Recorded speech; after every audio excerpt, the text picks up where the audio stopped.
"In the name of all that is good," said the Dominie, recoiling, and pointing his long pewter-headed walking cane, like a javelin, at the supposed sorceressin, "the name of all that is good, bide off hands. I will not be handled, woman, stand off upon thine own proper peril, desist. I say I am strong, lo, I will resist." Here his speech was cut short, for Meg, armed with supernatural strength, as the Dominie asserted, broke in upon his guard, put by a thrust, which he made at her with his cane, and lifted him into the vault. "As easily," said he, "as I could sway a kitchen's atlas." "Sit down there," she said, pushing the half-throttled preacher with some violence against a broken chair. "Sit down there, and gather your wind, and your senses, ye black barotram, o' the kirk that ye are ye fou or fasting?"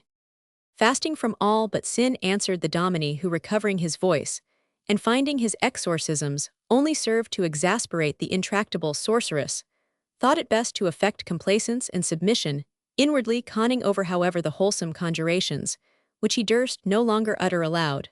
But as the Dominie's brain was by no means equal to carry on two trains of ideas at the same time, a word or two of his mental exercise sometimes escaped, and mingled with his uttered speech, in a manner ludicrous enough, especially as the poor man shrunk himself together, after every escape of the kind, from terror of the effect it might produce upon the irritable feelings of the witch. Meg, in the meanwhile, went to a great black cauldron that was boiling on a fire on the floor, and lifting the lid, an odor was diffused through the vault, which, if the vapors of a witch's cauldron could in aught be trusted, promised better things than the hellbroth, which such vessels are usually supposed to contain. It was in fact the savor of a goodly stew, composed of fowls, hares, partridges, and moor game boiled in a large mess with potatoes, onions, and leeks, and from the size of the cauldron, appeared to be prepared for half a dozen of people at least. "So ye hae eat neathing a day," said Meg, heaving a large portion of this mess into a brown dish, and strewing it savorily with salt and pepper. See note 4. "Nothing," answered the Dominie Celestisimathat, "is gudewife." "Hey then," said she, placing the dish before him, "there's what will warm your heart." "I do not hunger," Maleficathat is to say Mrs. Merrilies, for he said unto himself, "The savour is sweet, but it hath been cooked by a Canidia or an Erichtho. If ye dinna eat instantly, and put some salt in ye by the bread, and the salt ill put it down your throat, why the cuddy spoon, scalding as it is, and whether ye will or no, gape sinner and swallow."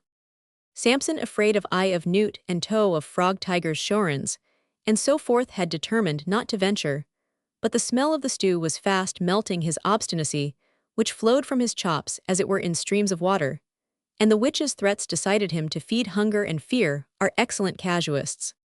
Saul said hunger feasted with the witch of Endor, and quoth fear the salt which she sprinkled upon the food showeth plainly it is not a necromantic banquet, in which that seasoning never occurs, and besides, says hunger, after the first spoonful, it is savory and refreshing viands.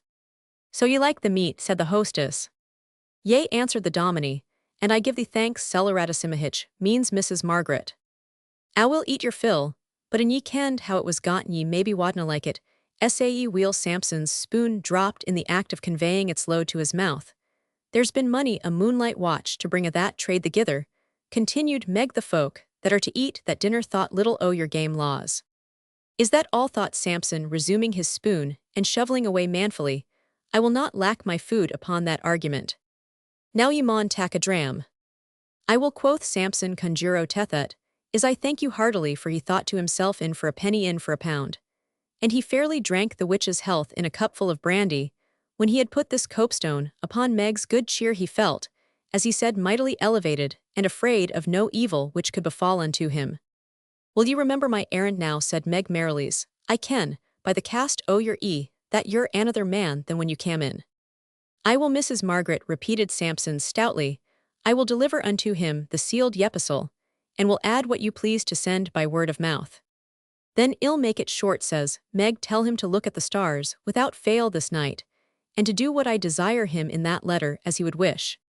That Bertram's right and Bertram's might should meet on Ellangowan height.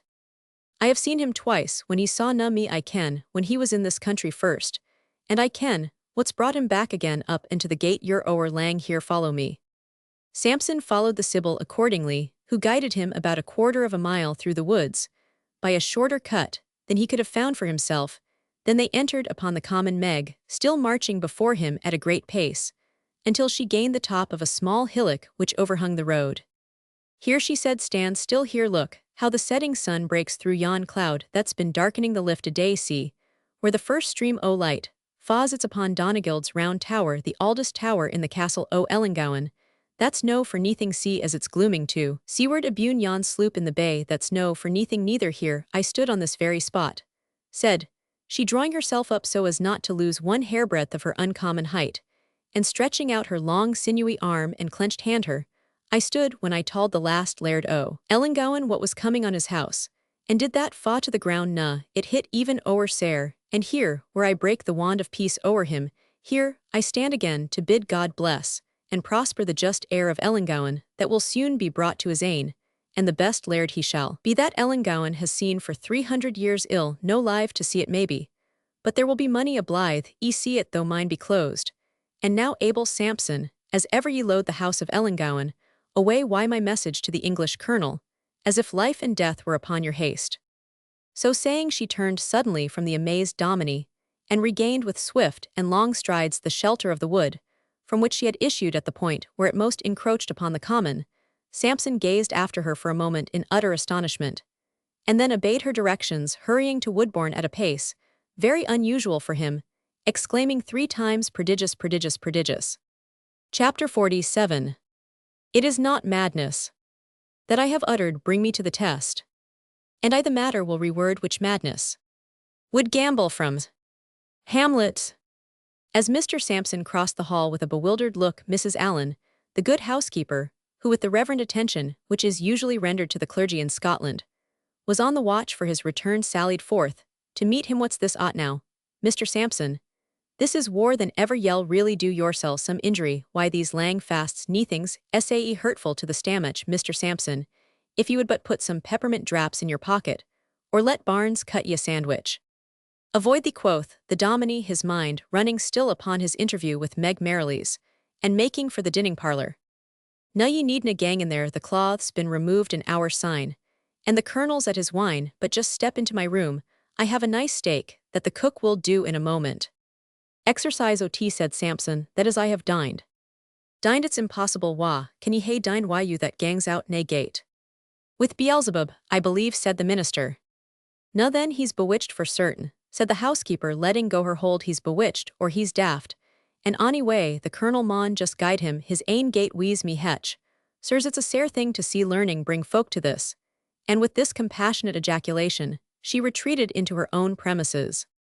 The object of her commiseration had by this time entered the dinning parlour, where his appearance gave great surprise. He was mud up to the shoulders, and the natural paleness of his hue was twice as cadaverous as usual through terror, fatigue, and perturbation of mind. What on earth is the meaning of this, Mr. Sampson?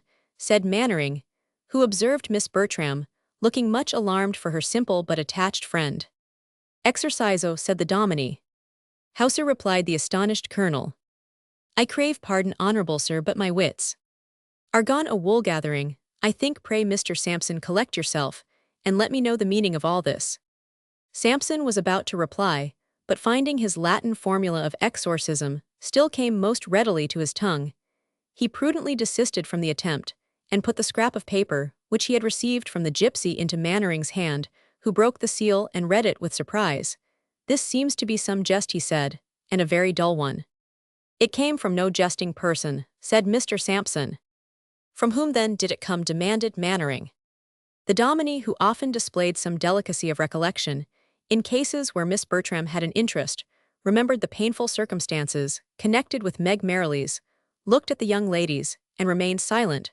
We will join you at the tea table in an instant, Julia, said the colonel. I see that Mr. Sampson wishes to speak to me alone, and now they are gone, what in heaven's name, Mr. Sampson, is the meaning of all this? It may be a message from heaven, said the Dominie, but it came by Beelzebub's postmistress. It was that witch Meg Merrilies, who should have been burned with a tarbarrel 20 years since for a harlot, thief, witch, and gypsy. Are you sure it was? She, said the colonel with great interest.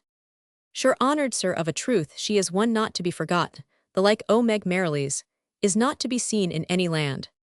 The colonel paced the room, rapidly cogitating with himself to send out to apprehend her, but it is too distant to send to Macmorland, and Sir Robert Haslewood is a pompous coxcomb, besides the chance of not finding her upon the spot, or that the humor of silence that seized her before may again return. No, I will not, to save being thought a fool, neglect the course she points out many of her class set out by being impostors and end by becoming enthusiasts, or hold a kind of darkling conduct between both lines, unconscious almost when they are cheating themselves, or when imposing on others. Well, my course is a plain one at any rate, and if my efforts are fruitless, it shall not be owing to over-jealousy of my own character for wisdom. With this he rang the bell and, ordering Barnes into his private sitting-room, gave him some orders, with the result of which the reader may be made hereafter acquainted.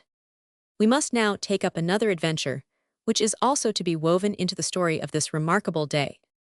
Charles Hazlewood had not ventured to make a visit at Woodbourne during the absence of the Colonel. Indeed, Mannering's whole behaviour had impressed upon him an opinion that this would be disagreeable, and such was the ascendancy which the successful soldier and accomplished gentleman had attained over the young man's conduct, that in no respect would he have ventured to offend him. He saw, or thought he saw, in Colonel Mannering's general conduct an approbation of his attachment to Miss Bertram, but then he saw still more plainly the impropriety of any attempt at a private correspondence of which his parents could not be supposed to approve, and he respected this barrier interposed betwixt them both on Mannering's account, and as he was the liberal and zealous protector of Miss Bertram. No, said he to himself, I will not endanger the comfort of my Lucy's present retreat until I can offer her a home of her own.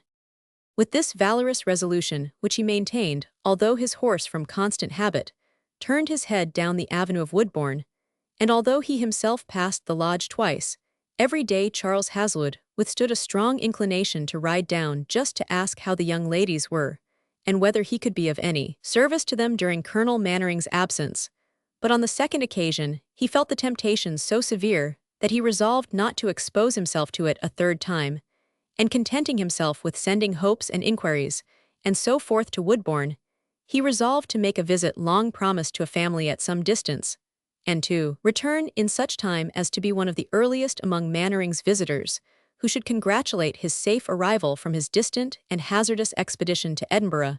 Accordingly, he made out his visit, and having arranged matters so as to be informed within a few hours after Colonel Mannering reached home, he finally resolved to take leave of the friends with whom he had spent the intervening time, with the intention of dining at Woodbourne, where he was in a great measure domesticated. And this, for he thought much more deeply on the subject than was necessary, would, he flattered himself, appear a simple, natural, and easy mode of conducting himself. Fate, however, of which lovers make so many complaints, was in this case unfavourable to Charles Hazlewood. His horse's shoes required an alteration, in consequence of the fresh weather having decidedly commenced. The lady of the house, where he was a visitor, chose to indulge in her own room till a very late breakfast hour. His friend also insisted on showing him a litter of puppies, which his favourite pointer bitch had produced that morning. The colours had occasioned some doubts about the paternity, a weighty question of legitimacy, to the decision of which Hazlewood's opinion was called in as arbiter between his friend and his groom, and which inferred in its consequences which of the litter should be drowned, which saved, besides the laird himself, delayed our young lover's departure for a considerable time, endeavouring, with long and superfluous rhetoric, to insinuate to Sir Robert Hazlewood, through the medium of his son, his own particular ideas respecting the line of a meditated turnpike road. It is greatly to the shame of our young lover's apprehension that after the 10th reiterated account of the matter, he could not see the advantage to be obtained by the proposed road, passing over the Langhurst Windy, the Goodhouse Park, Halesaycroft, and then crossing the river at Simon's Pool, and so by the road to Kippletringan, and the less eligible line pointed out by the English surveyor, which would go clear through the main enclosures at Hazlewood, and cut within a mile or nearly so of the house itself, destroying the privacy and pleasure, as his informer contended, of the grounds. In short, the adviser, whose actual interest was to have the bridge built as near as possible to a farm of his own, failed in every effort to attract young Hazlewood's attention, until he mentioned by chance that the proposed line was favoured by that fellow Glosson, who pretended to take a lead in the county. On a sudden young Hazlewood became attentive and interested, and having satisfied himself which was the line that Glosson patronized, assured his friend it should not be his fault if his father did not countenance any other instead of that. But these various interruptions consumed the morning. Hazlewood got on horseback at least 3 hours later than he intended, and cursing fine ladies, pointers, puppies, and turnpike acts of Parliament, saw himself detained beyond the time when he could with propriety intrude upon the family at Woodbourne. He had passed therefore the turn of the road, which led to that mansion, only edified by the distant appearance of the blue smoke curling against the pale sky of the winter evening, when he thought he beheld the Dominie taking a footpath for the house through the woods. He called after him, but in vain, for that honest gentleman, never the most susceptible of extraneous impressions, had just that moment parted from Meg Merrilies, and was too deeply wrapped up in pondering upon her vaticinations to make any answer to Hazelwood's call. He was therefore obliged to let him proceed without inquiry after the health of the young ladies, or any other fishing question, to which he might by good chance have had an answer returned, wherein Miss Bertram's name might have been mentioned. All cause for haste was now over, and slackening the reins upon his horse's neck, he permitted the animal to ascend at his own leisure the steep sandy track between two high banks, which rising to a considerable height commanded at length an extensive view of the neighboring country. Hazelwood was however so far from eagerly looking forward to this prospect, though it had the recommendation that great part of the land was his father's, and must necessarily be his own, that his head still turned backward towards the chimneys of Woodbourne, although at every step his horse made the difficulty of employing his eyes in that direction become greater from the reverie in which he was sunk. He was suddenly roused by a voice too harsh to be called female, yet too shrill for a man. "What's kept you on the road, Sae Langmon ither folk do your work?" He looked up. The spokeswoman was very tall, had a voluminous handkerchief rolled round her head, grizzled hair flowing in elflocks from beneath it, a long red cloak, and a staff in her hand, headed with a sort of spearpoint. It was in short Meg Merrilies. Hazelwood had never seen this remarkable figure before. He drew up his reins in astonishment at her appearance, and made a full stop. "I think," continued she, "they that hae teen interest in the house of Ellangowan suld sleep nane. This night 3 men hae been seeking ye, and you are gone hame to sleep in your bed. Ye think, if the lad bairn fa's the sister will do weel na." "I don't understand you, good woman," said Hazelwood. "If you speak of Miss, I mean of any of the late Ellangowan family, tell me what I can do for them." "Of the late Ellangowan family," she answered with great vehemency. "Off the late Ellangowan family. And when was there ever, or when will there ever be a family of Ellangowan, but bearing the gallant name of the bald Bertrams?" "But what do you mean, good woman?" "I am nae good woman o' the country kens I am bad enug, and baith they and I may be sorry enug that I am nae better. But I can do what good women canna and donna do.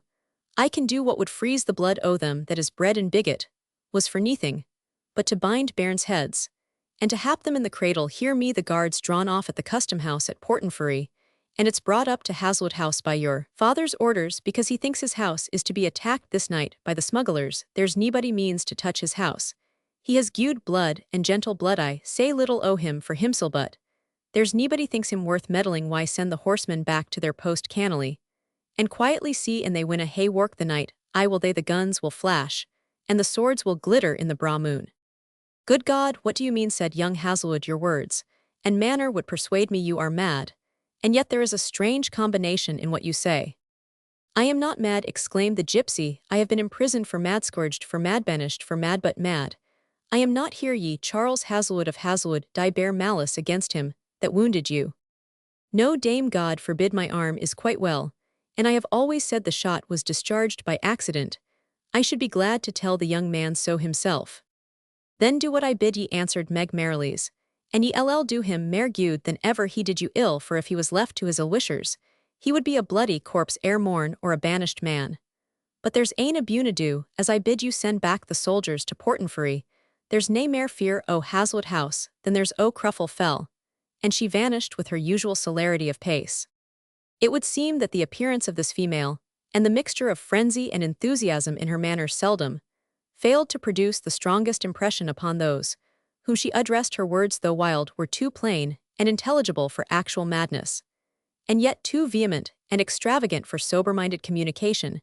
She seemed acting under the influence of an imagination rather strongly excited than deranged, and it is wonderful how palpably the difference in such cases is impressed upon the mind of the auditor. This may account for the attention with which her strange and mysterious hints were heard and acted upon. It is certain at least that young Hazelwood was strongly impressed by her sudden appearance and imperative tone. He rode to Hazelwood at a brisk pace, It had been dark for some time before he reached the house, and on his arrival there, he saw confirmation of what the Sibyl had hinted. 30 dragoon horses stood under a shed near the offices with their bridles linked together. 3 or 4 soldiers attended as a guard, while others stamped up and down with their long broadswords and heavy boots in front of the house. Haswood asked a non-commissioned officer from whence they came. From Portonferry. Had they left any guard there? No, they had been drawn off by order of Sir Robert Haswood, for defence of his house against an attack which was threatened by the smugglers. Charles Haswood instantly went in quest of his father, and having paid his respects to him upon his return, requested to know upon what account he had thought it necessary to send for a military escort. Sir Robert assured his son in reply that from the information, intelligence and tidings which had been communicated to and laid before him, he had the deepest reason to believe credit and be convinced that a riotous assault would that night be attempted and perpetrated against Haswood House by a set of smugglers, gypsies, and other desperadoes. And what, my dear sir, said his son, should direct the fury of such persons against ours, rather than any other house in the country? I should rather think, suppose, and be of opinion, sir, answered Sir Robert, with deference to your wisdom and experience, that on these occasions and times, the vengeance of such persons is directed or levelled against the most important and distinguished, in point of rank, talent, birth, and situation, who have checked, interfered with, and discountenanced their unlawful and illegal and criminal actions or deeds. Young Haswood, who knew his father's foible, answered that the cause of his surprise did not lie where Sir Robert apprehended, but that he only wondered they should think of attacking a house where there were so many servants, and where a signal to the neighboring tenants could call in such strong assistance, and added that he doubted much whether the reputation of the family would not in some degree suffer from calling soldiers from their duty at the custom house to protect them, as if they were not sufficiently strong to defend themselves upon any ordinary occasion. He even hinted that, in case their house's enemies should observe that this precaution had been taken unnecessarily, there would be no end of their sarcasms. Sir Robert Haswood was rather puzzled at this intimation, for like most dull men, he heartily hated and feared ridicule. He gathered himself up, and looked with a sort of pompous embarrassment, as if he wished to be thought to despise the opinion of the public, which in reality he dreaded. I really should have thought, he said, that the injury which had already been aimed at my house in your person, being the next heir and representative of the Haswood family failing me, I should have thought, and believed, I say, that this would have justified me sufficiently, in the eyes of the most respectable, and the greater part of the people, for taking such precautions, as are calculated to prevent and impede a repetition of outrage. Really, sir, said Charles, I must remind you of what I have often said before, that I am positive the discharge of the piece was accidental. Sir, it was not accidental, said his father angrily, but you will be wiser than your elders. Really, sir, replied Haswood, in what so intimately concerns myself. Sir, it does not concern you, but in a very secondary degree, that is, it does not concern you as a giddy young fellow who takes pleasure in contradicting his father. But it concerns the country, sir, and the county, sir, and the public, sir, and the kingdom of Scotland, in so far as the interest of the Haswood family, sir, is committed and interested and put in peril in by and through you, sir, and the fellow is in safe custody, and Mr. Glosson thinks. Mr. Glosson, sir. Yes, sir, the gentleman who has purchased Ellangowan. You know who I mean, I suppose. Yes, sir, answered the young man, but I should hardly have expected to hear you quote such authority. Why, this fellow, all the world knows him to be sordid, mean, tricking, and I suspect him to be worse. And you yourself, my dear sir, when did you call such a person a gentleman in your life before? Why, Charles, I did not mean gentleman in the precise sense and meaning, and restricted and proper use, to which no doubt the phrase ought legitimately to be confined. But I meant to use it relatively, as marking something of that state, to which he has elevated and raised himself, as designing in short a decent, and wealthy and estimable sort of a person. Allow me to ask, sir, said Charles, if it was by this man's orders that the guard was drawn from Portonferry. Sir, replied the baronet, I do apprehend that Mr. Glosson would not presume to give orders, or even an opinion, unless asked in a matter in which Haswood House, and the house of Haswood, meaning, by the one this mansion house of my family, and by the other typically, metaphorically, and parabolically, the family itself, I say then, where the house of Haswood or Haswood House was so immediately concerned. "I presume, however, sir," said the son, "this Glossin approved of the proposal." "Sir," replied his father, "I thought it decent, and right, and proper to consult him, as the nearest magistrate, as soon as report of the intended outrage reached my ears, and although he declined out of deference and respect, as became our relative situations to concur in the order, yet he did entirely approve of my arrangement." At this moment, a horse's feet were heard coming very fast up the avenue. In a few minutes, the door opened, and Mr. Macmorland presented himself. "I am under great concern to intrude, Sir Robert, but—" "Give me leave, Mr. Macmorland," said Sir Robert with a gracious flourish of welcome. "This is no intrusion, sir, for your situation as sheriff substitute calling upon you to attend to the peace of the county, and you doubtless feeling yourself particularly called upon to protect Haswood House. You have an acknowledged and admitted and undeniable right, sir, to enter the house of the first gentleman in Scotland, uninvitedways presuming you to be called there, by the duty of your office." "It is indeed the duty of my office," said Macmorland, who waited with impatience an opportunity to speak that makes me an intruder. "No intrusion," reiterated the baronet, gracefully waving his hand. "But permit me to say, Sir Robert," said the sheriff substitute, "I do not come with the purpose of remaining here, but to recall these soldiers to Portenferry, and to assure you that I will answer for the safety of your house." "To withdraw the guard from Haswood House," exclaimed the proprietor in mingled displeasure and surprise, "and you will be answerable for it. And pray, who are you, sir, that I should take your security and caution, and pledge official or personal for the safety of Haswood House? I think, sir, and believe, sir, and am of opinion, sir, that if any one of these family pictures were deranged or destroyed or injured, it would be difficult for me to make up the loss upon the guarantee which you so obligingly offer me." "In that case, I shall be sorry for it, Sir Robert," answered the downright Macmorland, "but I presume I may escape the pain of feeling my conduct the cause of such irreparable loss, as I can assure you there will be no attempt upon Haswood House whatever, and I have received information, which induces me to suspect that the rumor was put afloat merely in order to occasion the removal of the soldiers from Portenferry, and under this strong belief and conviction, I must exert my authority as sheriff and chief magistrate of police, to order the whole or greater part of them back again. I regret much that by my accidental absence, a good deal of delay has already taken place, and we shall not now reach Portenferry until it is late." As Mr. Macmorland was the superior magistrate, and expressed himself peremptory in the purpose of acting as such, the baronet, though highly offended, could only say, "Very well, sir, it is very well, nay, sir, take them all with you. I am far from desiring any to be left here, sir. We, sir, can protect ourselves, sir, but you will have the goodness to observe, sir, that you are acting on your own proper risk, sir, and peril, sir, and responsibility, sir, if anything shall happen or befall to Haswood House, sir, or the inhabitants, sir, or to the furniture and paintings, sir." "I am acting to the best of my judgment and information, Sir Robert," said Macmorland, "and I must pray of you to believe so, and to pardon me accordingly. I beg you to observe it is no time for ceremony, it is already very late."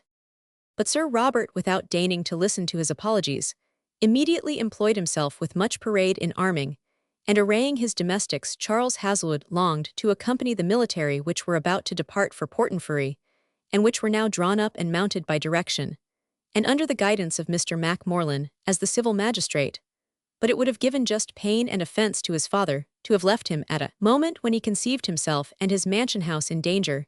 Young Haswood therefore gazed from a window with suppressed regret and displeasure, until he heard the officer give the word of command from the right to the front. By files march, leading file to the right wheel, trot the whole party of soldiers. Then, getting into a sharp and uniform pace, were soon lost among the trees, and the noise of the hoofs died speedily away in the distance. Chapter 48. Why Coulters and Why Forehammers. We gad the bars bang merrily, until we came to the inner prison, where Willie O'Kinmont he did lie. Old Border Ballad. We returned to Portenferry, and to Bertram and his honest-hearted friend, whom we left most innocent inhabitants of a place built for the guilty. The slumbers of the farmer were as sound as it was possible. But Bertram's first heavy sleep passed away long before midnight, nor could he again recover that state of oblivion, added to the uncertain and uncomfortable state of his mind.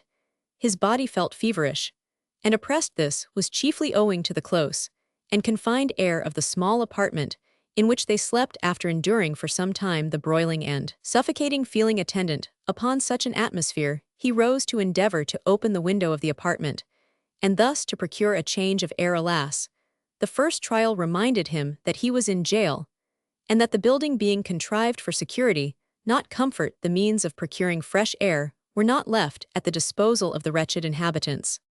Disappointed in this attempt, he stood by the unmanageable window for some time. Little Wasp, though oppressed with the fatigue of his journey, on the preceding day crept out of bed after his master, and stood by him, rubbing his shaggy coat against his legs, and expressing, by a murmuring sound, the delight which he felt at being restored to him, thus accompanied and waiting, until the feverish feeling which at present agitated his blood should subside into a desire for warmth and slumber. Bertram remained for some time, looking out upon the sea. The tide was now nearly full and dashed hoarse, and near below the base of the building now. And then a large wave reached even the barrier or bulwark which defended the foundation of the house, and was flung up on it with greater force and noise than those which only broke upon the sand far in the distance under the indistinct light of a hazy and often overclouded moon. The ocean rolled its multitudinous complication of waves, crossing, bursting, and mingling with each other. A wild and dim spectacle, said Bertram to himself, like those crossing tides of fate, which have tossed me about the world from my infancy upwards. When will this uncertainty cease, and how soon shall I be permitted to look out for a tranquil home, where I may cultivate in quiet, and without dread and perplexity, those arts of peace from which my cares have been hitherto so forcibly diverted? The ear of fancy, it is said, can discover the voice of sea nymphs and tritons amid the bursting murmurs of the ocean. Would that I could do so, and that some siren or Proteus would arise from these billows, to unriddle for me the strange maze of fate in which I am so deeply entangled. Happy friend, he said, looking at the bed, where Dinmont had deposited his bulky person, thy cares are confined to the narrow round of a healthy and thriving occupation. Thou canst lay them aside at pleasure, and enjoy the deep repose of body and mind, which wholesome labor has prepared for thee. At this moment, his reflections were broken by Little Wasp, who, attempting to spring up against the window, began to yelp and bark most furiously. The sounds reached Dinmont's ears, but without dissipating the illusion which had transported him from this wretched apartment to the free air of his own green hills. Hoy yarrow man, far yod, he muttered between his teeth, imagining doubtless that he was calling to his sheepdog, and hounding him in shepherd's phrase against some intruders on the grazing. The continued barking of the terrier within was answered by the angry challenge of the mastiff in the courtyard, which had for a long time been silent, excepting only an occasional short and deep note uttered when the moon shone suddenly from among the clouds. Now his clamor was continued and furious, and seemed to be excited by some disturbance distinct from the barking of Wasp, which had first given him the alarm, and which with much trouble his master had contrived to still into an angry note of low growling. At last Bertram, whose attention was now fully awakened, conceived that he saw a boat upon the sea, and heard in good earnest the sound of oars, and of human voices mingling with the dash of the billows. Some benighted fishermen, he thought, or perhaps some of the desperate traders from the Isle of Man. They are very hardy, however, to approach so near to the custom-house, where there must be sentinels. It is a large boat like a longboat, and full of people. Perhaps it belongs to the revenue service. Bertram was confirmed in this last opinion by observing that the boat made for a little quay which ran into the sea behind the custom-house, and jumping ashore one after another, the crew, to the number of 20 hands, glided secretly up a small lane which divided the custom-house from the bridewell, and disappeared from his sight, leaving only 2 persons to take care of the boat.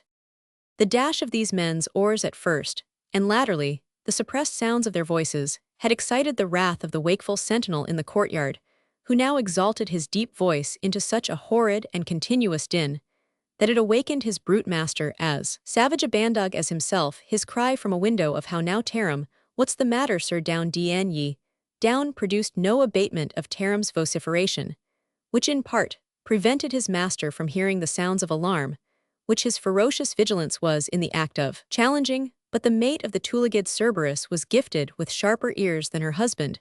She also was now at the window. "Bt ye gie down, and let loose the dog," she said. "They're a sporting the door of the custom-house, and the auld sap at Hazlewood House has ordered off the guard, but ye hae nae mair heart than a cat." And down the Amazon sallied to perform the task herself, while her helpmate, more jealous of insurrection within doors than of storm from without, went from cell to cell, to see that the inhabitants of each were carefully secured. These latter sounds with which we have made the reader acquainted had their origin in front of the house, and were consequently imperfectly heard by Bertram, whose apartment, as we have already noticed, looked from the back part of the building upon the sea. He heard, however, a stir and tumult in the house, which did not seem to accord with the stern seclusion of a prison at the hour of midnight, and, connecting them with the arrival of an armed boat at that dead hour, could not but suppose that something extraordinary was about to take place in this belief. He shook Dinmont by the shoulder. "Aye, woman, it's no time to get up," yet groaned the sleeping man of the mountains, more roughly shaken. However, he gathered himself up, shook his ears, and asked in the name of Providence, "What's the matter?"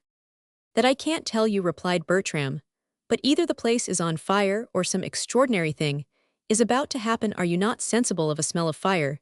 Do you not hear what a noise there is of clashing doors within the house, and of hoarse voices, murmurs, and distant shouts on the outside? Upon my word, I believe something very extraordinary has taken place. Get up, for the love of heaven, and let us be on our guard." Dinmont rose at the idea of danger as intrepid and undismayed as any of his ancestors. When the beacon light was kindled, "Odd captain, this is a queer place. They winna let ye out in the day, and they winna let ye sleep in the night deal. But it wad break my heart in a fortnight. But Lord's sake, what a racket they're making now. Odd, I wish we had some light. Wasp, wished Hinny, wished my bonny man, and let's hear what they're doing. Deals in ye, will ye wished." They sought in vain among the embers the means of lighting their candle, and the noise without still continued. Dinmont in his turn had recourse to the window. "Lord's sake, captain, come here." "Odd, they hae broken the custom house."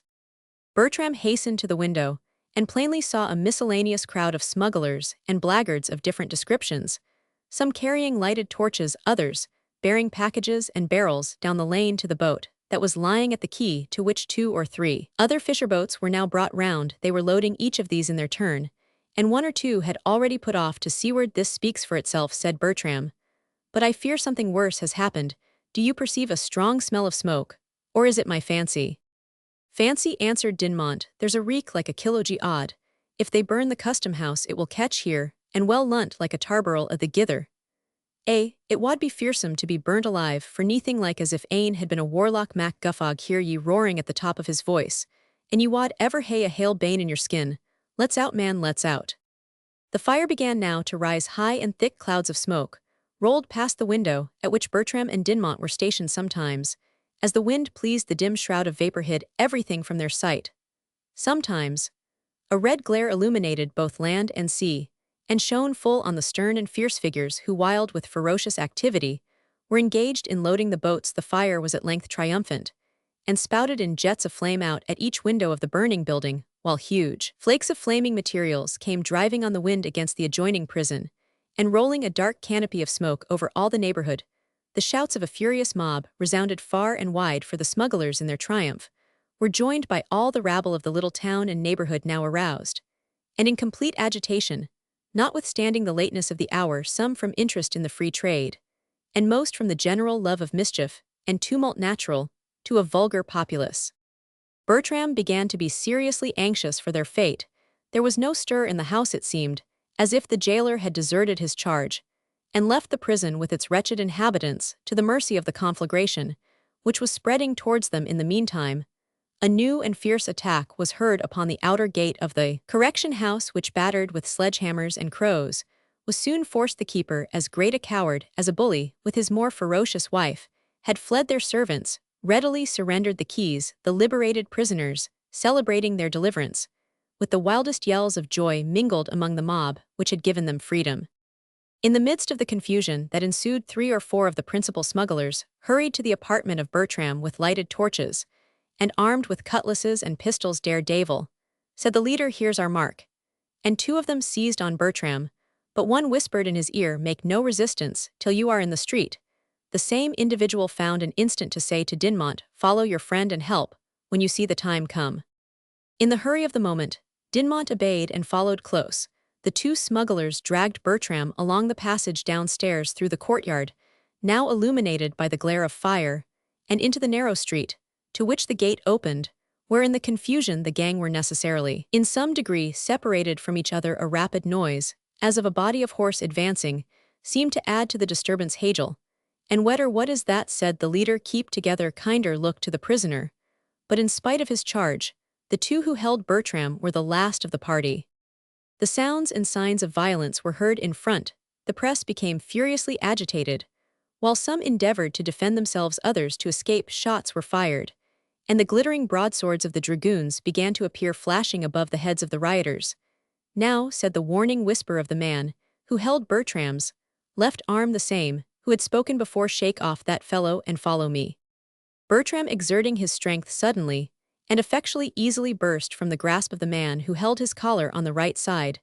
The fellow attempted to draw a pistol, but was prostrated by a blow of Dinmont's fist, which an ox could hardly have received without the same humiliation. "Follow me quick," said the friendly partisan, and dived through a very narrow and dirty lane which led from the main street.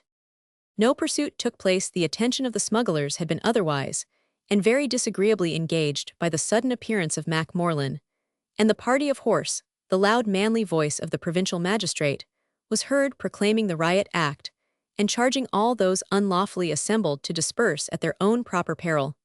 This interruption would indeed have happened in time sufficient to have prevented the attempt, had not the magistrate received upon the road some false information, which led him to think that the smugglers were to land at the bay of Ellangowan.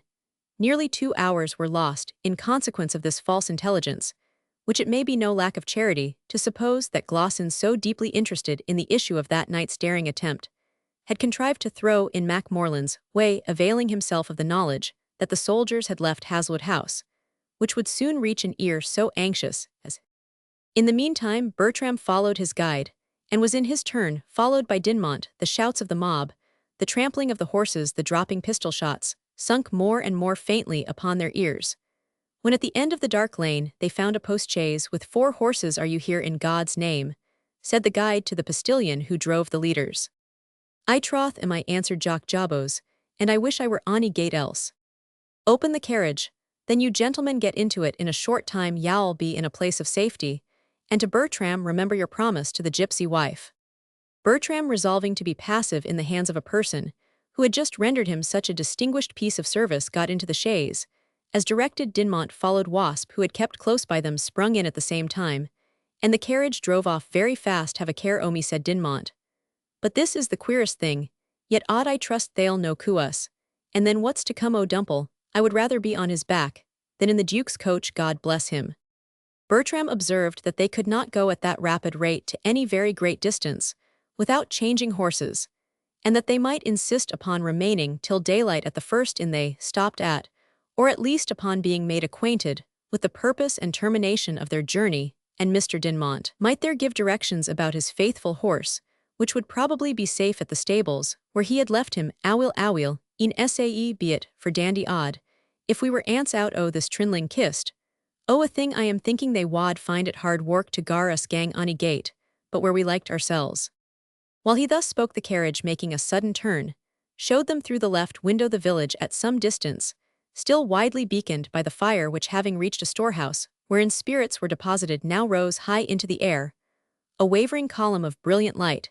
They had not long time to admire the spectacle, for another turn of the road carried them into a close lane between plantations, through which the chaise proceeded in nearly total darkness, but with unabated speed. Chapter 49.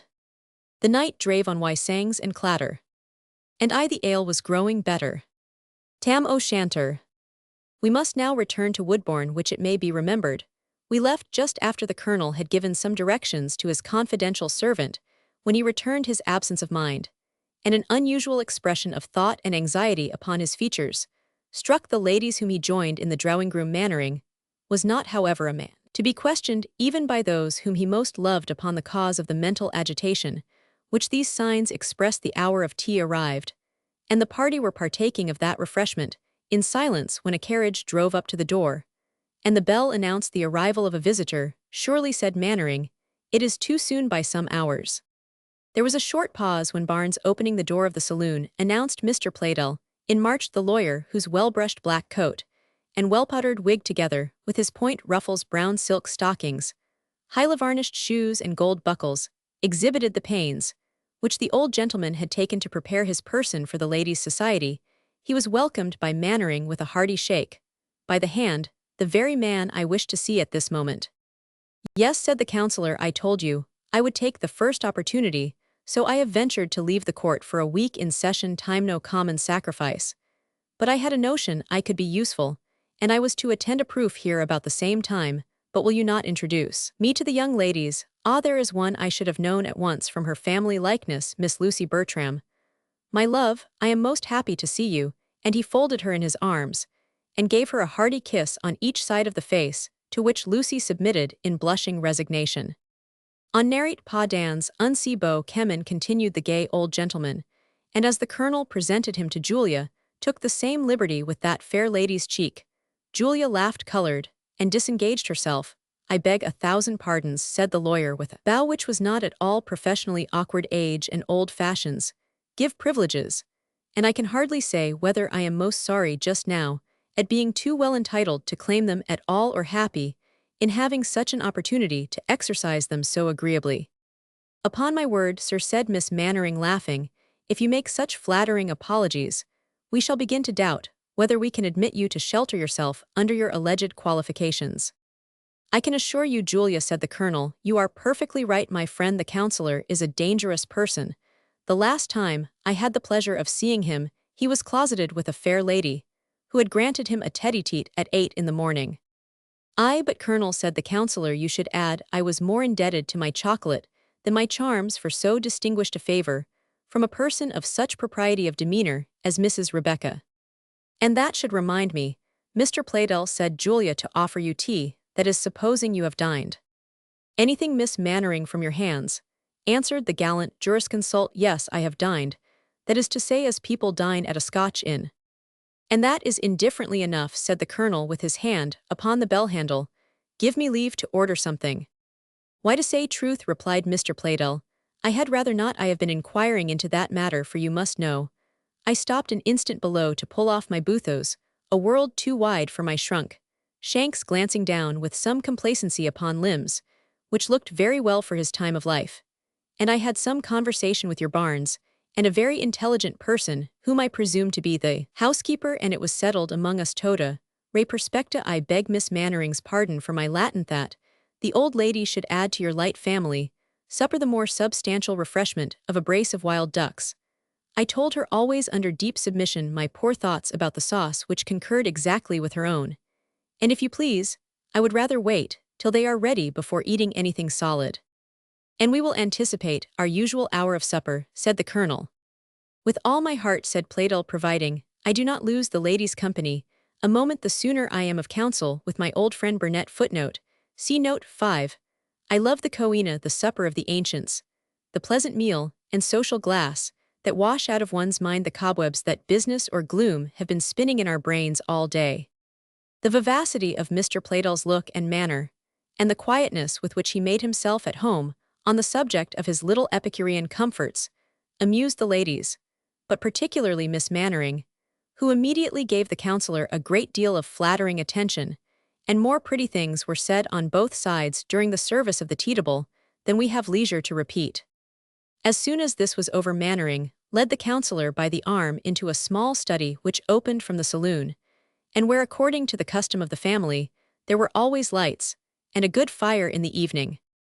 I see, said Mr. Playdell, you have got something to tell me about the Ellangowan business. Is it terrestrial or celestial? What says my military albumazar? Have you calculated the course of futurity?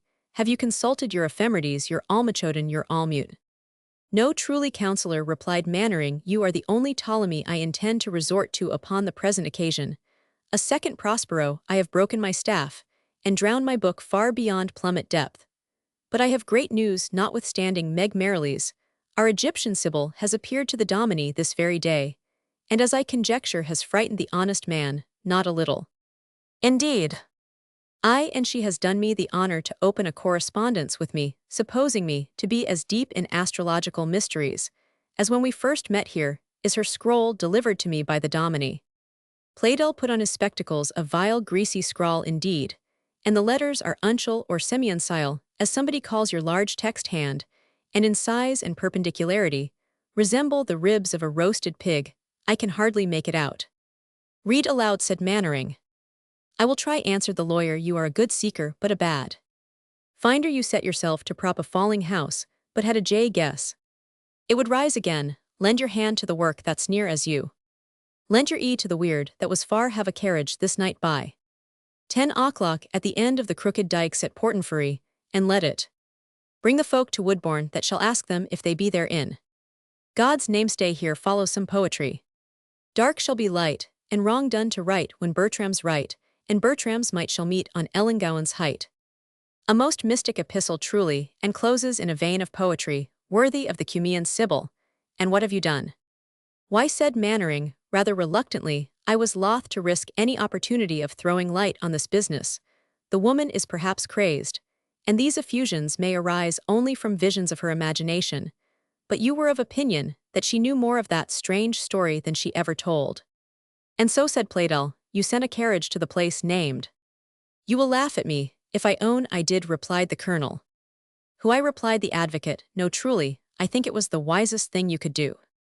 Yes, answered Mannering, well pleased to have escaped the ridicule he apprehended you. No, the worst is paying the chaise hire.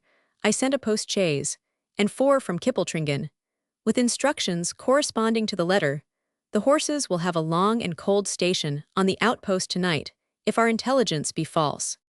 Ay, but I think it will prove otherwise, said the lawyer. This woman has played a part, till she believes it, or if she be a thorough-paced impostor, without a single grain of self-delusion to qualify her knavery still, she may think herself bound to act in character. This, I know that I could get nothing out of her by the common modes of interrogation, and the wisest thing we can do is to give her an opportunity of making the discovery her own way. And now have you more to say, or shall we go to the ladies? Why, my mind is uncommonly agitated, answered the colonel, and but I really have no more to say, only I shall count the minutes till the carriage returns, but you cannot be expected to be so anxious. Why, no use is all in all, said the more experienced lawyer. I am much interested certainly, but I think I shall be able to survive the interval, if the ladies will afford us some music. And with the assistance of the wild ducks by and by suggested. Mannerings. True, colonel, a lawyer's anxiety about the fate of the most interesting cause has seldom spoiled either his sleep or digestion. Footnote, see note 6.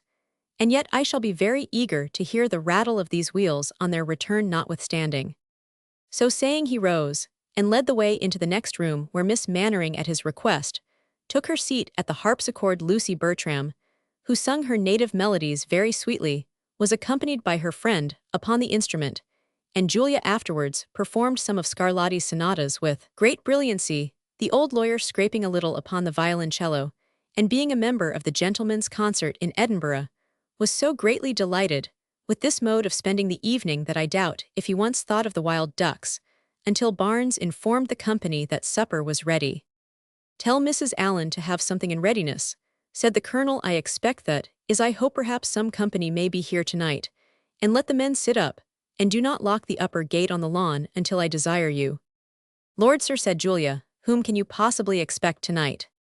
Why, some persons strangers to me talked of calling in the evening on business, answered her father, not without embarrassment, for he would have little brooked a disappointment, which might have thrown ridicule on his judgment. It is quite uncertain.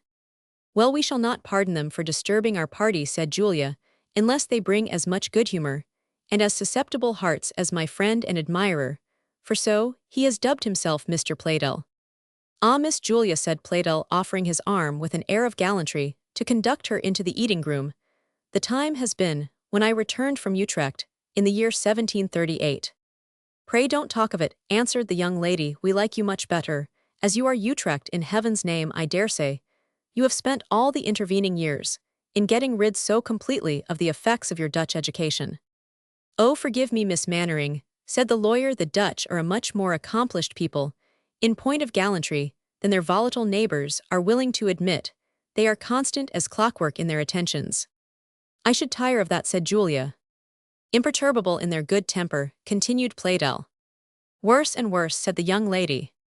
And then said the old Bogarkin, although for 6 times 365 days, your swain has placed the capuchin round your neck and the stove under your feet, and driven your little sledge upon the ice in winter, and your cabriole through the dust in summer, you may dismiss him at once without reason or apology upon the 2190th day, which according to my hasty calculation, and without reckoning leap years, will complete the cycle of the supposed adoration, and that without your amiable feelings having the slightest occasion to be alarmed for the consequences to those of men here. Well, replied Julia, that last is truly a Dutch recommendation, Mr. Playdel. Crystal and hearts would lose all their merit in the world if it were not for their fragility. Why, upon that point of the argument, Miss Mannering, it is as difficult to find a heart that will break as a glass that will not, and for that reason I would press the value of mine own, were it not that I see Mr. Sampson's eyes have been closed, and his hands clasped for some time, attending the end of our conference to begin the grace, and to say the truth, the appearance of the wild ducks is very appetizing. So saying, the worthy counsellor sat himself to table, and laid aside his gallantry for a while to do honor to the good things placed before him. Nothing further is recorded of him for some time, excepting an observation that the ducks were roasted to a single turn, and that Mrs. Allen's sauce of claret, lemon, and cayenne was beyond praise. I see, said Miss Mannering, I have a formidable rival in Mr. Playdel's favor, even on the very first night of his avowed admiration. Pardon me, my fair lady, answered the counsellor, your avowed rigour alone has induced me to commit the solecism of eating a good supper in your presence. How shall I support your frowns, without reinforcing my strength upon the same principle? And no other I will ask permission to drink wine with you. This is the fashion of Utrecht, also I suppose, Mr. Playdel. Forgive me, madam, answered the counsellor, the French themselves, the patterns of all that is gallant, term their tavern-keepers restaurateurs, alluding doubtless to the relief they afford the disconsolate lover, when bowed down to the earth by his mistress' severity. My own case requires so much relief that I must trouble you for that other wing, Mr. Sampson, without prejudice to my afterwards, applying to Miss Bertram, for a tart be pleased to tear the wing, sir, instead of cutting it off. Mr. Barnes will assist you, Mr. Sampson. Thank you, sir. And Mr. Barnes, a glass of ale, if you please. While the old gentleman, pleased with Miss Mannering's liveliness and attention, rattled away for her amusement, and his own the impatience of Colonel Mannering began to exceed all bounds, he declined sitting down at table under pretence that he never eats supper, and traversed the parlour in which they were with hasty and impatient steps, now throwing up the window to gaze upon the dark lawn, now listening for the remote sound of the carriage advancing up the avenue. At length, in a feeling of uncontrollable impatience, he left the room, took his hat and cloak, and pursued his walk up the avenue, as if his so doing would hasten the approach of those whom he desired to see. I really wish, said Miss Bertram, Colonel Mannering would not venture out after nightfall. You must have heard, Mr. Playdel, what a cruel fright we had. Oh, with the smugglers, replied the advocate, they are old friends of mine. I was the means of bringing some of them to justice a long time since when sheriff of this county. And then the alarm we had immediately afterwards, added Miss Bertram, from the vengeance of one of these wretches. When young Hazlewood was hurt I heard of that too. Imagine, my dear Mr. Playdel, continued Lucy, how much Miss Mannering and I were alarmed when a ruffian equally dreadful for his great strength and the sternness of his features rushed out upon us. You must know, Mr. Playdel, said Julia, unable to suppress her resentment at this undesigned aspersion of her admirer, that young Hazlewood is so handsome in the eyes of the young ladies of this country that they think every person shocking who comes near him. Oh, thought Playdel, who was by profession an observer of tones and gestures, there's something wrong here between my young friends. Well, Miss Mannering, I have not seen young Hazlewood since he was a boy, so the ladies may be perfectly right, but I can assure you, in spite of your scorn, that if you want to see handsome men, you must go to Holland. The prettiest fellow I ever saw was a Dutchman, in spite of his being called Van Bost, or Van Buster, or some such barbarous name. He will not be quite so handsome now, to be sure. It was now Julia's turn to look a little out of countenance at the chance hit of her learned admirer, but that instant the colonel entered the room. I can hear nothing of them, yet he said still, however, we will not separate. Where is Dominie Sampson? Here, honoured sir. What is that book you hold in your hand, Mr. Sampson? It's even the learned Delira, sir. I would crave his honour Mr. Playdel's judgment, always with his best leisure, to expound a disputed passage. I am not in the vein, Mr. Sampson, answered Playdel. Here's metal more attractive. I do not despair to engage these two young ladies in a glee or a catch, wherein I myself will adventure myself for the bass part. Hang Delira, man, keep him for a fitter season. The disappointed Dominie shut his ponderous tome, much marvelling in his mind how a person possessed of the lawyer's erudition could give his mind to these frivolous toys. But the counselor, indifferent to the high character, for learning which he was trifling away, filled himself a large glass of Burgundy, and after preluding a little with a voice, somewhat the worse for the wear, gave the ladies a courageous invitation to join in We Be Three Poor Mariners, and accomplished his own part therein with great eclat. "Are you not withering your roses, with sitting up so late, my young ladies?" said the colonel. "Not a bit, sir," answered Julia. "Your friend Mr. Playdell threatens to become a pupil of Mr. Sampson's tomorrow, so we must make the most of our conquest tonight." This led to another musical trial of skill, and that to lively conversation at length, when the solitary sound of 1 o'clock had long since resounded on the ebon ear of night, and the next signal of the advance of time was close approaching. Mannering, whose impatience had long subsided into disappointment and despair, looked at his watch, and said, "We must now give them up," when at that instant but what then befell will require a separate chapter. Chapter 50. Justice this does indeed confirm each circumstance. The gypsy told, "No orphan nor without a friend art thou.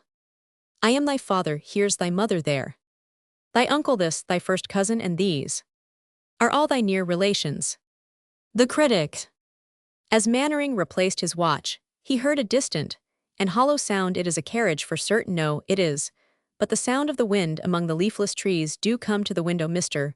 Playdell." The counselor, who with his large silk handkerchief in his hand, was expatiating away to Julia upon some subject which he thought was interesting, obeyed the summons, first however wrapping the handkerchief round his neck, by way of precaution against the cold air. The sound of wheels became now very perceptible, and Playdell, as if he had reserved all his curiosity till that moment, ran out to the hall. The colonel rung for Barnes to desire that the persons who came in the carriage might be shown into a separate room, being altogether uncertain whom it might contain. It stopped, however, at the door before his purpose could be fully explained. A moment after Mr. Playdell called out, "Here's our Liddesdale friend, I protest," with a strapping young fellow of the same caliber. His voice arrested Dinmont, who recognized him with equal surprise and pleasure. "Odd, if it's your honor, well be as right and tight as thack and rape can make us." But while the farmer stopped to make his bow, Bertram, dizzied with the sudden glare of light, and bewildered with the circumstances of his situation, almost unconsciously entered the open door of the parlor, and confronted the colonel, who was just advancing towards it. The strong light of the apartment left no doubt of his identity, and he himself was as much confounded with the appearance of those to whom he so unexpectedly presented himself, as they were by the sight of so utterly unlooked for an object. It must be remembered that each individual present had their own peculiar reasons for looking with terror upon what seemed at first sight a spectral apparition. Mannering saw before him the man whom he supposed he had killed in India. Julia beheld her lover in a most peculiar and hazardous situation, and Lucy Bertram at once knew the person who had fired upon young Hazelwood. Bertram, who interpreted the fixed and motionless astonishment of the colonel into displeasure at his intrusion, hastened to say that it was involuntary, since he had been hurried hither without even knowing whither he was to be transported. "Mr. Brown, I believe," said Colonel Mannering. "Yes, sir," replied the young man modestly, but with firmness. "The same you knew in India, and who ventures to hope that what you did then know of him is not such as should prevent his requesting you would favor him with your attestation to his character as a gentleman and man of honor." "Mr. Brown, I have been seldom never so much surprised. Certainly, sir, in whatever passed between us, you have a right to command my favorable testimony." At this critical moment entered the counselor, and Dinmont. The former beheld to his astonishment the colonel, but just recovering from his first surprise, Lucy Bertram, ready to faint with terror, and Miss Mannering, in an agony of doubt and apprehension, which she in vain endeavored to disguise or suppress. "What is the meaning of all this?" said he. "Has this young fellow brought the Gorgon's head in his hand? Let me look at him, by heaven," he muttered to himself. "The very image of old Ellangowan. Yes, the same manly form and handsome features, but with a world of more intelligence in the face. Yes, the witch has kept her word." Then instantly passing to Lucy, "Look at that man, Miss Bertram, my dear, have you never seen anyone like him?" Lucy had only ventured one glance at this object of terror, by which, however, from his remarkable height and appearance, she at once recognized the supposed assassin of young Hazelwood, a conviction which excluded, of course, the more favorable association of ideas which might have occurred on a closer view. "Don't ask me about him," Sir said, she turning away her eyes, send him away for heaven's sake, we shall all be murdered. Murdered, where's the poker, said the advocate in some alarm, but nonsense, we are 3 men besides the servants, and there is honest Liddesdale worth half a dozen to boot. We have the Major Vis upon our side, however here my friend Dandy, Davuhat do they call you, keep between that fellow and us, for the protection of the ladies. Lord Mr. Playdell, said the astonished farmer, that's Captain Brown, d ye know ken the captain? Nay, if he's a friend of yours, we may be safe enough, answered Playdell, but keep near him. All this passed with such rapidity that it was over before the Dominie had recovered himself from a fit of absence, shut the book which he had been studying in a corner, and advancing to obtain a sight of the strangers, exclaimed at once upon beholding Bertram, if the grave can give up the dead, that is my dear and honored master. We're right after all, by heaven, I was sure I was right, said the lawyer, he is the very image of his father come Colonel. What do you think of that? You do not bid your guest welcome, I think, I believe, I trust, we're right, never saw such a likeness. But patience, Dominie, say not a word, sit down, young gentleman. I beg pardon, sir, if I am, as I understand, in Colonel Mannering's house, I should wish first to know if my accidental appearance here gives offense, or if I am welcome. Mannering instantly made an effort. Welcome, most certainly, especially if you can point out how I can serve you. I believe I may have some wrongs to repair towards you. I have often suspected so, but your sudden and unexpected appearance, connected with painful recollections, prevented my saying at first, as I now say, that whatever has procured me the honor of this visit, it is an acceptable one. Bertram bowed with an air of distant, yet civil acknowledgment to the grave courtesy of Mannering. Julia, my love, you had better retire. Mr. Brown, you will excuse my daughter. There are circumstances which I perceive rush upon her recollection. Miss Mannering rose and retired accordingly, yet as she passed, Bertram could not suppress the words infatuated a second time, but so pronounced as to be heard by him alone. Miss Bertram accompanied her friend, much surprised, but without venturing a second glance at the object of her terror. Some mistake she saw there was, and was unwilling to increase it by denouncing the stranger as an assassin. He was known, she saw, to the Colonel, and received as a gentleman. Certainly, he either was not the person she suspected, or Hazelwood was right in supposing the shot accidental. The remaining part of the company would have formed no bad group for a skillful painter. Each was too much embarrassed with his own sensations to observe those of the others. Bertram most unexpectedly found himself in the house of one whom he was alternately disposed to dislike as his personal enemy, and to respect as the father of Julia. Mannering was struggling between his high sense of courtesy and hospitality, his joy at finding himself relieved from the guilt of having shed life in a private quarrel, and the former feelings of dislike and prejudice, which revived in his haughty mind at the sight of the object against whom he had entertained them. Sampson, supporting his shaking limbs by leaning on the back of a chair, fixed his eyes upon Bertram with a staring expression of nervous anxiety, which convulsed his whole visage. Dinmont, enveloped in his loose shaggy greatcoat, and resembling a huge bear erect upon his hinder legs, stared on the whole scene with great round eyes that witnessed his amazement. The counsellor alone was in his element, shrewd, prompt, and active. He already calculated the prospect of brilliant success in a strange, eventful, and mysterious lawsuit, and no young monarch flushed with hopes, and at the head of a gallant army, could experience more glee. When taking the field on his first campaign, he bustled about with great energy, and took the arrangement of the whole explanation upon himself. Come, come, gentlemen, sit down. This is all in my province. You must let me arrange it for you. Sit down, my dear Colonel, and let me manage. Sit down, Mr. Brown, out quacunc, alio nomen vocaris Dominie. Take your seat, draw in your chair, honest Liddesdale. I dinna ken, Mr. Playdell, said Dinmont, looking at his dreadnought coat, then at the handsome furniture of the room. I had maybe better gang some gate else, and leave ye till your cracks. I'm no just that we'll put on. The Colonel, who by this time recognized Dandy, immediately went up and bid him heartily welcome, assuring him that from what he had seen of him in Edinburgh, he was sure his rough coat and thick-soled boots would honor a royal drawing-room. None na, Colonel, were just plain up the country folk, but nae doubt I would fain hear o' ony pleasure that was gone to happen the captain, and I am sure will gie right if Mr. Playdell will take his bit job in hand. You're a right. Dandy spoke like a Hieland. Footnote: it may not be unnecessary to tell southern readers that the mountainous country in the southwestern borders of Scotland is called Hieland, though totally different from the much more mountainous and more extensive districts of the north, usually called Helen's Oracle. And now be silent well, you are all seated at last, take a glass of wine, till I begin my catechism methodically. And now turning to Bertram, my dear boy, do you know who or what you are? In spite of his perplexity, the catechumen could not help laughing at this commencement, and answered, indeed, sir, I formerly thought I did, but I own late circumstances have made me somewhat uncertain. Then tell us what you formerly thought yourself. Why, I was in the habit of thinking and calling myself Vanbeest Brown, who served as a cadet or volunteer under Colonel Mannering, when he commanded their regiment, in which capacity I was not unknown to him. There, said the colonel, I can assure Mr. Brown of his identity, and add what his modesty may have forgotten, that he was distinguished as a young man of talent and spirit. So much the better, my dear sir, said Mr. Pleydell, but that is to general character.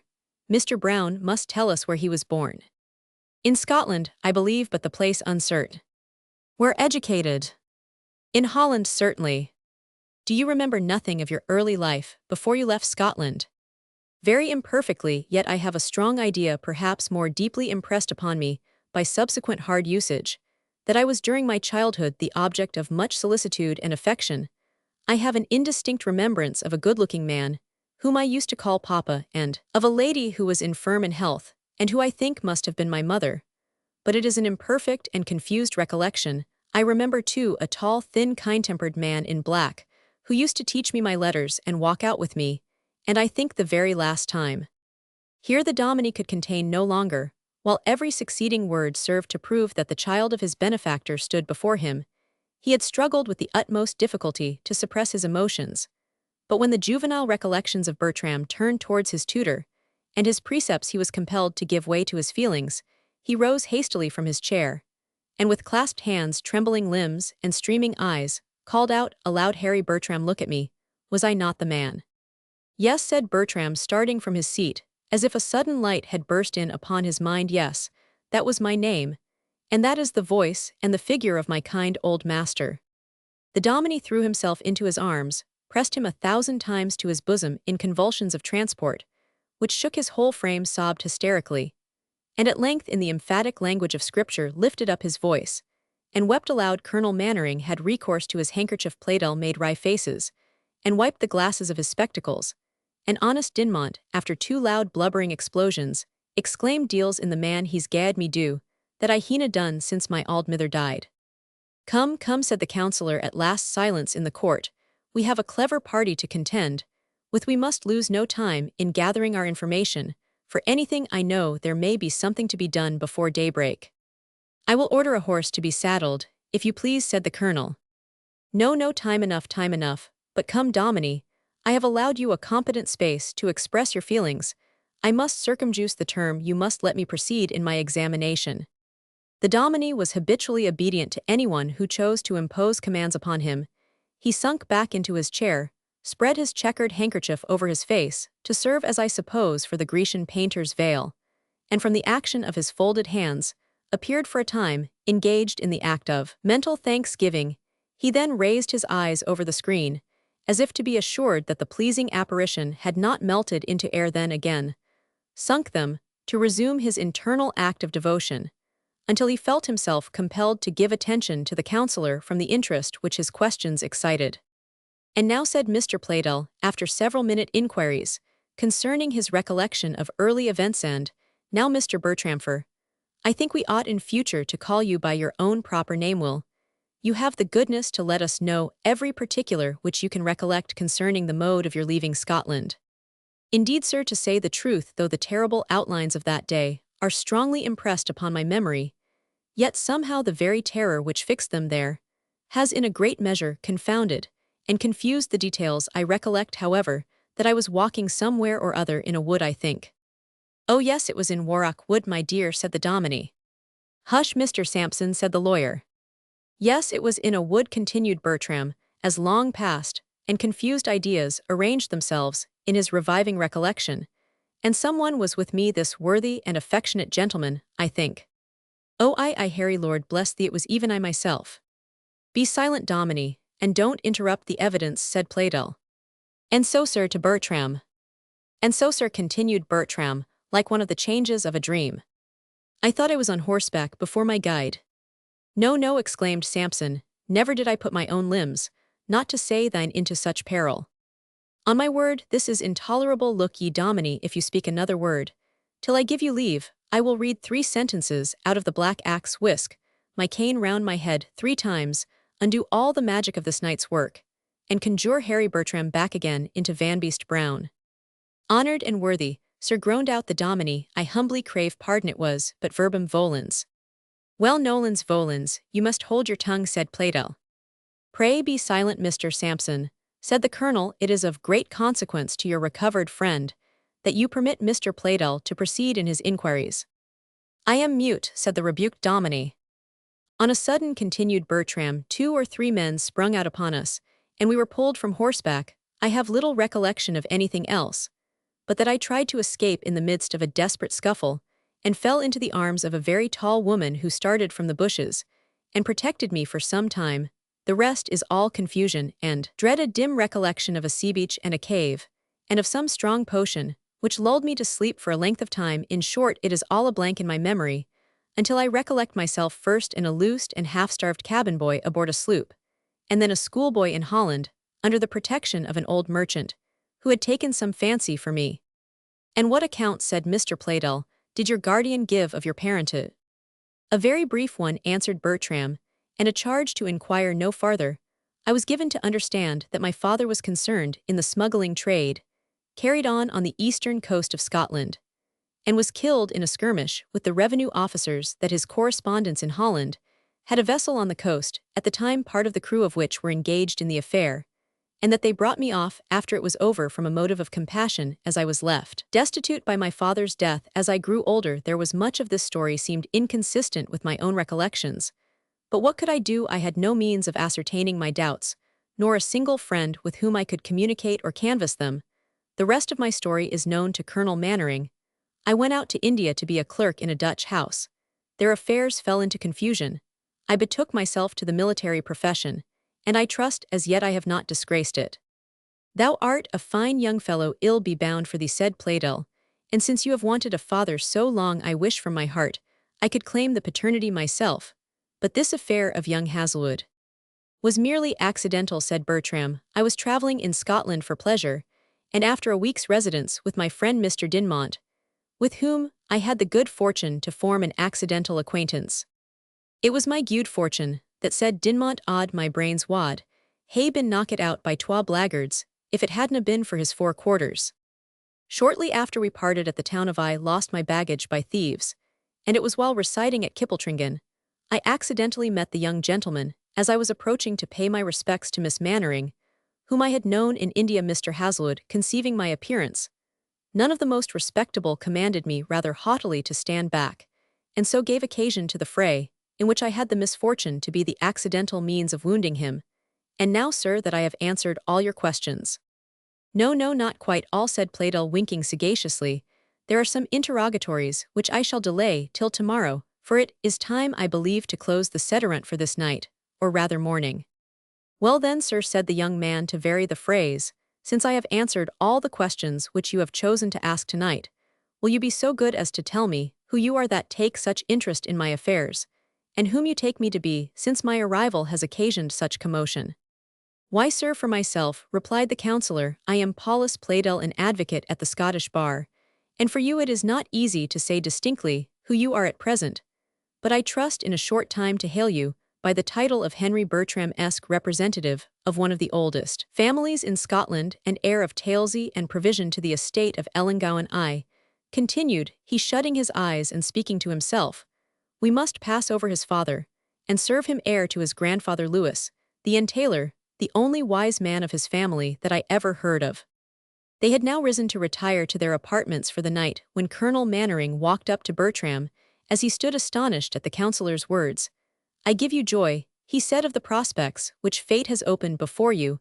I was an early friend of your father, and chanced to be in the house of Ellangowan as unexpectedly as you are now in mine upon the very night in which you were born. I little knew this circumstance, when but I trust unkindness will be forgotten between us. Believe me, your appearance here, as Mr. Brown alive and well, has relieved me from most painful sensations, and your right to the name of an old friend renders your presence, as Mr. Bertram doubly welcome.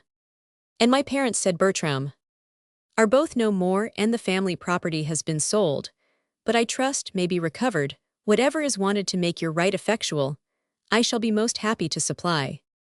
Nay, you may leave all that to me, said the counsellor. Is my vocation, Hal, I shall make money of it. I am sure it's no for the like observed Dinmont, to speak to you gentlefolks, but if siller would help on the captain's plea, and they say nay plea gangs ain wheel without it. Except on Saturday night, said Playdell. Aye, but when your honour wadna take your fee, ye wadna hae the cause neither sae ill near fash you on a Saturday at e'en again.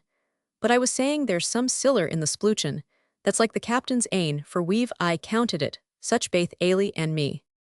No, Liddesdale, no occasion, whatever keep thy cash to stock thy farm.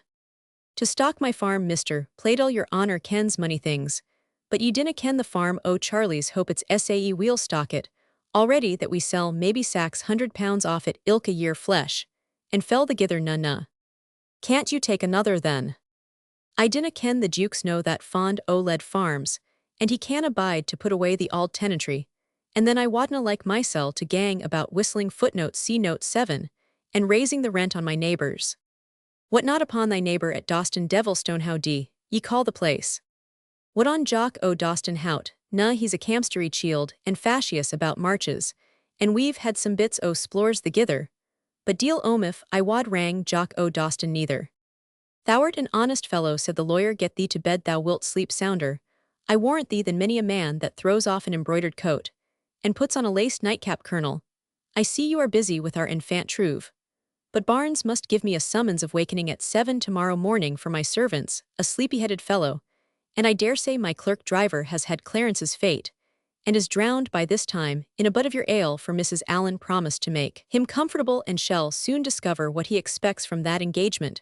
Good night, Colonel, good night, Dominie Sampson, good night, Dinmont, the downright good night last of all, to the new-found representative of the Bertrams, and the Mac Dingawayas, the Narths, the Arths, the Godfreys, the Dennises, and the Rowlands, and last and dearest title heir of Talesy, and provision of the lands and barony of Ellangowan, under the settlement of Lewis Bertram-esque, whose representative you are. And so saying, the old gentleman took his candle and left the room, and the company dispersed, after the Dominie had once more hugged and embraced his little Harry Bertram, as he continued to call the young soldier of 6 feet high. Chapter 51. My imagination carries no favour in it but Bertram's. I am undone, there is no living none. If Bertram be away, all's well that ends.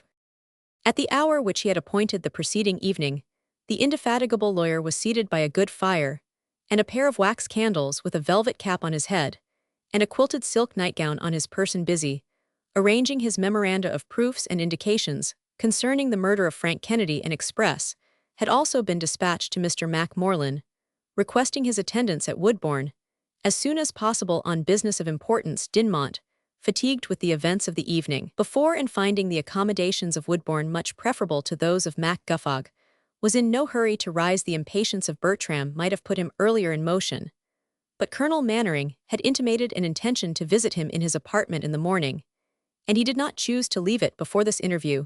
He addressed himself Barnes, having by his master's orders supplied him with every accommodation of linen, etc., and now anxiously waited the promised visit of his landlord. In a short time, a gentle tap announced the Colonel, with whom Bertram held a long and satisfactory conversation, each however concealed from the other one circumstance. Mannering could not bring himself to acknowledge the astrological prediction, and Bertram was, from motives which may be easily conceived, silent respecting his love for Julia. In other respects, their intercourse was frank and grateful to both, and had latterly, upon the Colonel's part, even an approach to cordiality. Bertram carefully measured his own conduct by that of his host, and seemed rather to receive his offered kindness with gratitude and pleasure than to press for it with solicitation. Miss Bertram was in the breakfast parlour when Sampson shuffled in, his face all radiant with smiles, a circumstance so uncommon that Lucy's first idea was that somebody had been bantering him with an imposition which had thrown him into this ecstasy. Having sate for some time rolling his eyes and gaping with his mouth like the great wooden head at Merlin's exhibition, he at length began, "And what do you think of him, Miss Lucy?" Think of whom, Mr. Sampson asked the young lady. Of Harnoof him that you know about again, demanded the Dominie. That I know about, replied Lucy totally, at a loss, to comprehend his meaning. Yes, the stranger you know that came last evening in the post-vehicle, he who shot young Hazelwood, ha ha ha, burst forth the Dominie with a laugh that sounded like neighing. Indeed, Mr. Sampson, said his pupil, you have chosen a strange subject for mirth. I think nothing about the man, only I hope the outrage was accidental, and that we need not fear a repetition of it. Accidental, ha ha ha, again whinnied Sampson. Really, Mr. Sampson, said Lucy, somewhat piqued, you are unusually gay this morning. Yes, of a surety, I am ha ha ho facetious, ho ho ha. So unusually facetious, my dear sir, pursued the young lady, that I would wish rather to know the meaning of your mirth, than to be amused with its effects only. You shall know it, Miss Lucy, replied poor Abel. Do you remember your brother? Good God, how can you ask me? No one knows better than you. He was lost the very day I was born. Very true, answered the Dominie, saddening at the recollection. I was strangely oblivious, I too true. But you remember your worthy father. How should you doubt it, Mr. Sampson? It is not so many weeks since. True, I too true, replied the Dominie, his Houyhnhnm laugh sinking into a hysterical giggle. I will be facetious no more under these remembrances. But look at that young man. Bertram at this instant entered the room. Yes, look at him. Well, he is your father's living image. And as God has deprived you of your dear parents, so, my children, love one another. It is indeed my father's face and form, said Lucy, turning very pale. Bertram ran to support her, the Dominie to fetch water to throw upon her face, which in his haste he took from the boiling toan, when fortunately her color returning rapidly saved her from the application of this ill-judged remedy. I conjure you to tell me, Mr. Sampson, she said, in an interrupted yet solemn voice, is this my brother? It is Miss Lucy, it is little Henry Bertram, as sure as God's son is in that heaven. And this is my sister, said Bertram, giving way to all that family affection, which had so long slumbered in his bosom, for want of an object to expand itself up. Is Miss Lucy Bertram, ejaculated Sampson, whom by my poor age you will find perfect in the tongues of France and Italy, and even of Spain in reading and writing her vernacular tongue, and in arithmetic and bookkeeping, by double and single entry. I say nothing of her talents of shaping and hemming and governing household, which to give everyone there, do she acquired not from me, but from the housekeeper, nor do I take merit for her performance upon stringed instruments, whereunto the instructions of an honorable young lady of virtue and modesty, and very facetious withal, Miss Julia Mannering hath not meanly contributed suum cuique tribuit. You then, said Bertram to his sister, are all that remains to me last night, but more fully this morning Colonel Mannering gave me an account of our family misfortunes, though without saying I should find my sister here. That, said Lucy, he left to this gentleman to tell Youan of the kindest and most faithful of friends, who soothed my father's long sickness, witnessed his dying moments, and amid the heaviest clouds of fortune would not desert his orphan. God bless him for it, said Bertram, shaking the Dominie's hand. He deserves the love with which I have always regarded even that dim and imperfect shadow of his memory, which my childhood retained. And God bless you both, my dear children, said Sampson. If it had not been for your sake, I would have been contented had heaven's pleasure. So Binto, lay my head upon the turf beside my patron. But I trust, said Bertram, I am encouraged to hope we shall all see better days, all our wrongs shall be redressed, since heaven has sent me means and friends to assert my right.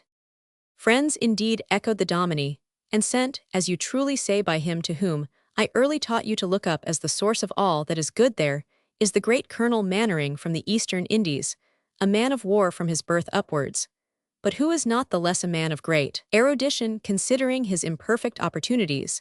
And there is moreover the great advocate Mr. Pleydell, who is also a man of great erudition, but who descendeth to trifles unbeseeming thereof. And there is Mr. Andrew Dinmont, whom I do not understand to have possession of much erudition, but who, like the patriarchs of old, is cunning in that which belongeth to flocks and herds. Lastly, there is even I myself, whose opportunities of collecting erudition, as they have been greater than those of the aforesaid valuable persons, have not, if it becomes me to speak, been pretermitted by me, in so far as my poor faculties have enabled me to profit by them. Of a surety, little Harry, we must speedily resume our studies.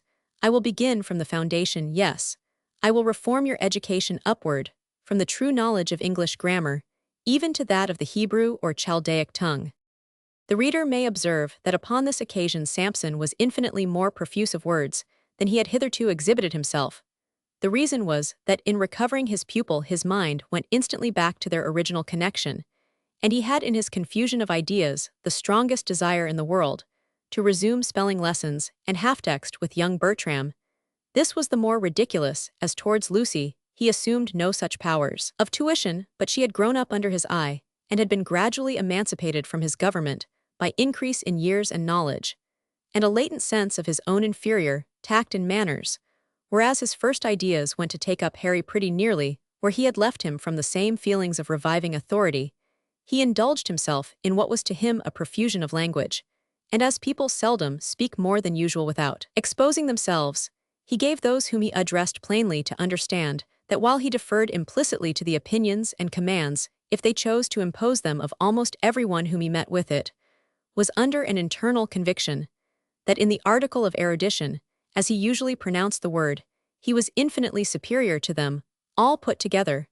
At present, however, this intimation fell upon heedless ears, for the brother and sister were too deeply engaged in asking and receiving intelligence concerning their former fortunes to attend much to the worthy Dominie. When Colonel Mannering left Bertram, he went to Julia's dressing-room, and dismissed her attendant. "My dear sir," she said, as he entered, "you have forgot our vigils last night, and have hardly allowed me time to comb my hair, although you must be sensible how it stood on end at the various wonders which took place. It is with the inside of your head that I have some business at present, Julia. I will return the outside to the care of your Mrs. Mincing in a few minutes." "Lord Papa," replied Miss Mannering, "think how entangled all my ideas are, and you to propose to comb them out in a few minutes. If Mincing were to do so in her department, she would tear half the hair out of my head." "Well then, tell me," said the Colonel, "where the entanglement lies, which I will try to extricate with due gentleness." "Oh, everywhere," said the young lady. "The whole is a wild dream." "Well then, I will try to unriddle it." He gave a brief sketch of the fate and prospects of Bertram, to which Julia listened with an interest which she in vain endeavored to disguise. "Well," concluded her father, "are your ideas on the subject more luminous?" "More confused than ever, my dear sir," said Julia. "Here is this young man come from India, after he had been supposed dead, like a Balfourus the great voyager to his sister Cansade, and his provident brother Our. I am wrong in the story. I believe Cansade was his wife, but Lucy may represent the one, and the Dominie the other. And then this lively crack-brained Scotch lawyer appears like a pantomime at the end of a tragedy, and then how delightful it will be if Lucy gets back her fortune." "Now I think," said the Colonel, "that the most mysterious part of the business is that Miss Julia Mannering, who must have known her father's anxiety about the fate of this young man Brown, or Bertram, as we must now call him, should have met him when Hazelwood's accident took place, and never once mentioned to her father a word of the matter, but suffered the search to proceed against this young gentleman as a suspicious character and assassin." Julia, much of whose courage had been hastily assumed to meet the interview with her father, was now unable to rally herself. She hung down her head in silence, after, in vain, attempting to utter a denial that she recollected Brown when she met him. "No answer." "Well, Julia," continued her father gravely, "but kindly allow me to ask you, is this the only time you have seen Brown since his return from India?" Still no answer. "I must then naturally suppose that it is not the first time." Still no reply. Julia Mannering, "Will you have the kindness to answer me, was it this young man who came under your window, and conversed with you during your residence at Mervyn Hall?" "Julia, I entreat you to be candid." Miss Mannering raised her head. "I have been, sir. I believe I am still very foolish, and it is perhaps more hard upon me that I must meet this gentleman, who has been, though not the cause entirely, yet the accomplice of my folly in your presence." Here she made a full stop. "I am to understand," then said Mannering, "that this was the author of the serenade at Mervyn Hall." There was something in this elusive change of epithet that gave Julia a little more courage. "He was indeed, sir, and if I am very wrong, as I have often thought, I have some apology." "And what is that?" answered the Colonel, speaking quick, and with something of harshness. "I will not venture to name it, sir, but she opened a small cabinet, and put some letters into his hands. I will give you these that you may see how this intimacy began, and by whom it was encouraged." Mannering took the packet to the window. His pride forbade a more distant retreat.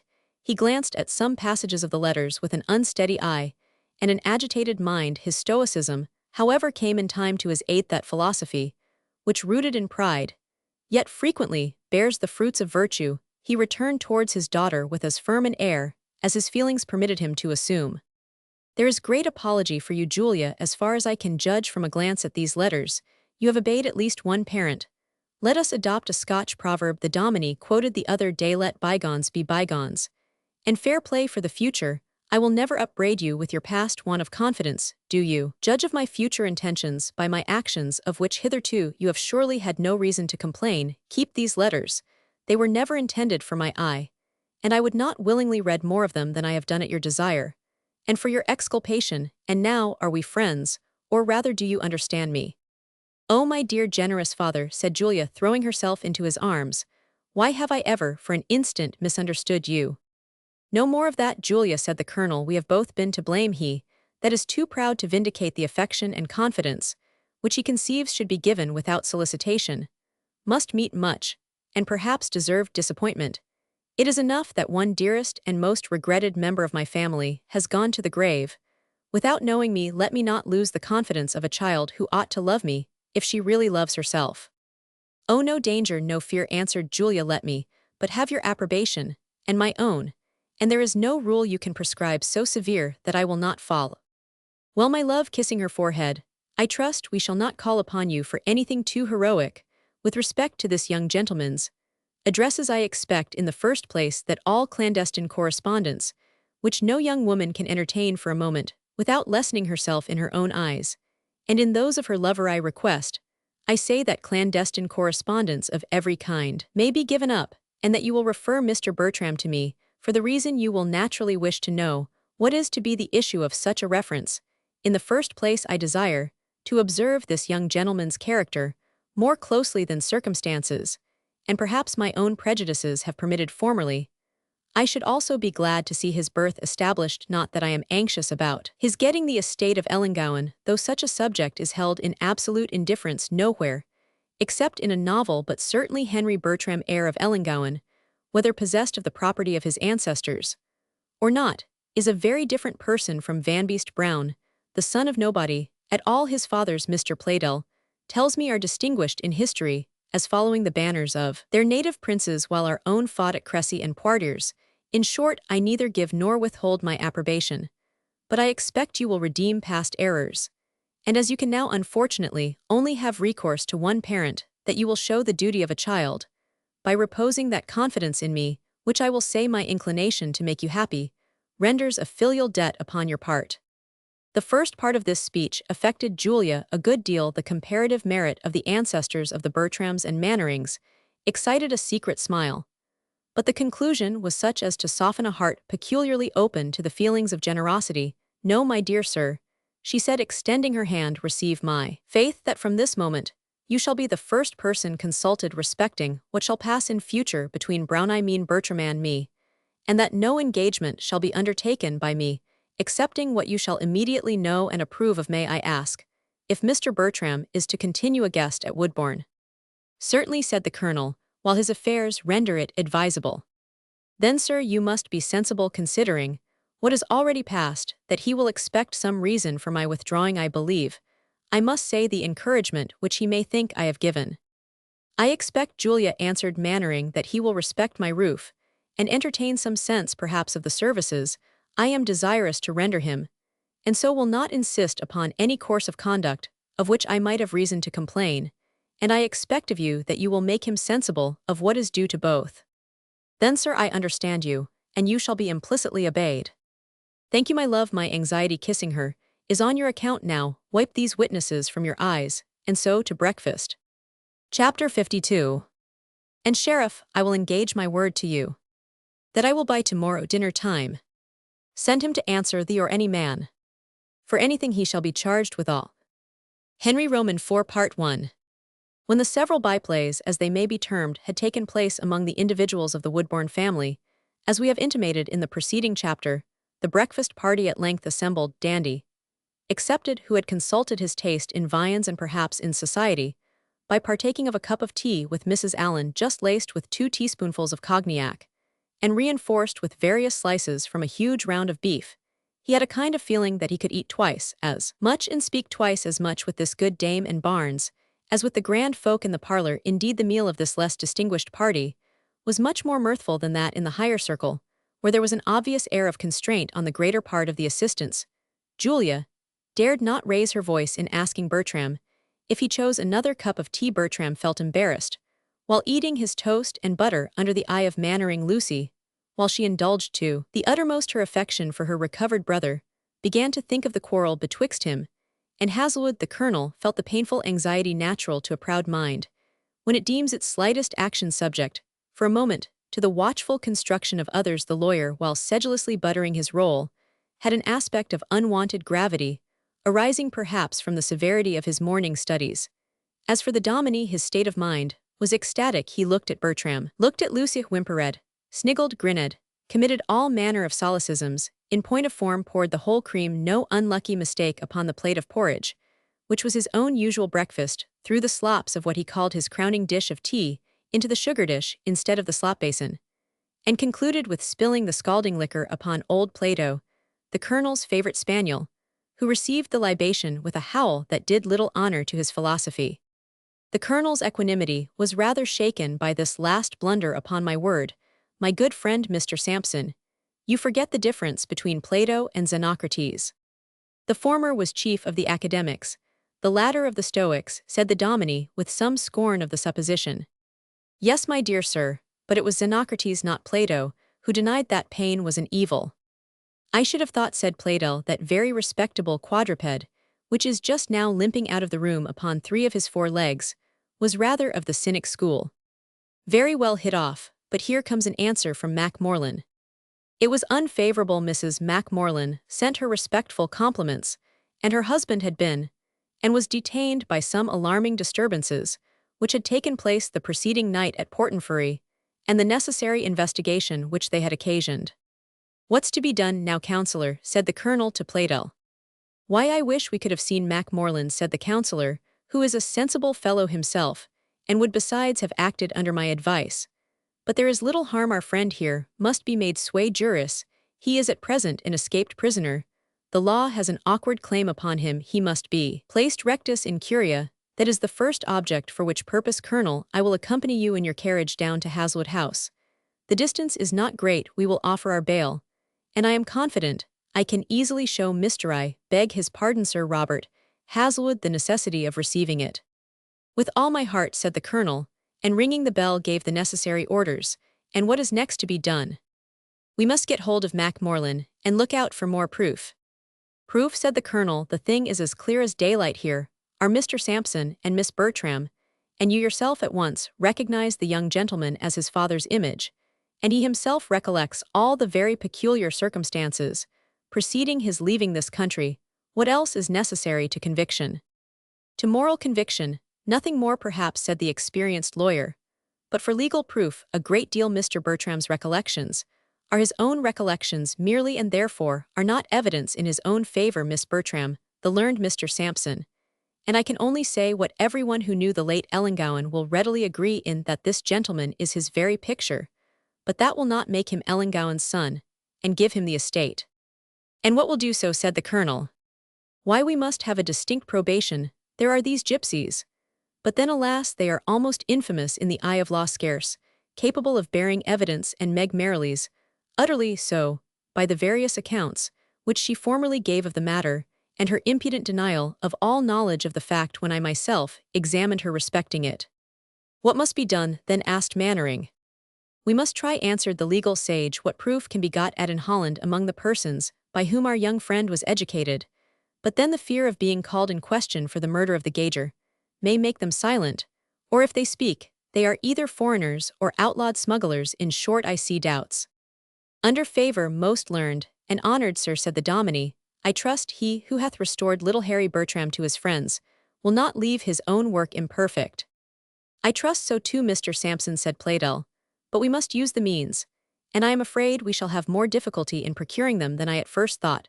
But a faint heart never won a fair lady, and by the way, apart to Miss Mannering, while Bertram was engaged with his sister, there's a vindication of Holland for you. What smart fellows, do you think Leyden and Utrecht must send forth, when such a very genteel and handsome young man comes from the paltry schools of middle.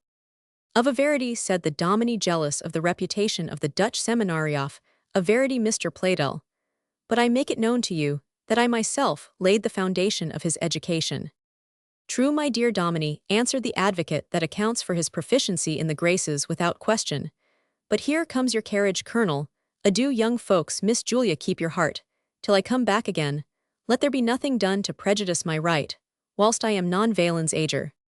Their reception at Hazlewood House was more cold and formal than usual, for in general, the baronet expressed great respect for Colonel Mannering, and Mr. Playdell, besides being a man of good family, and of high general estimation, was Sir Robert's old friend.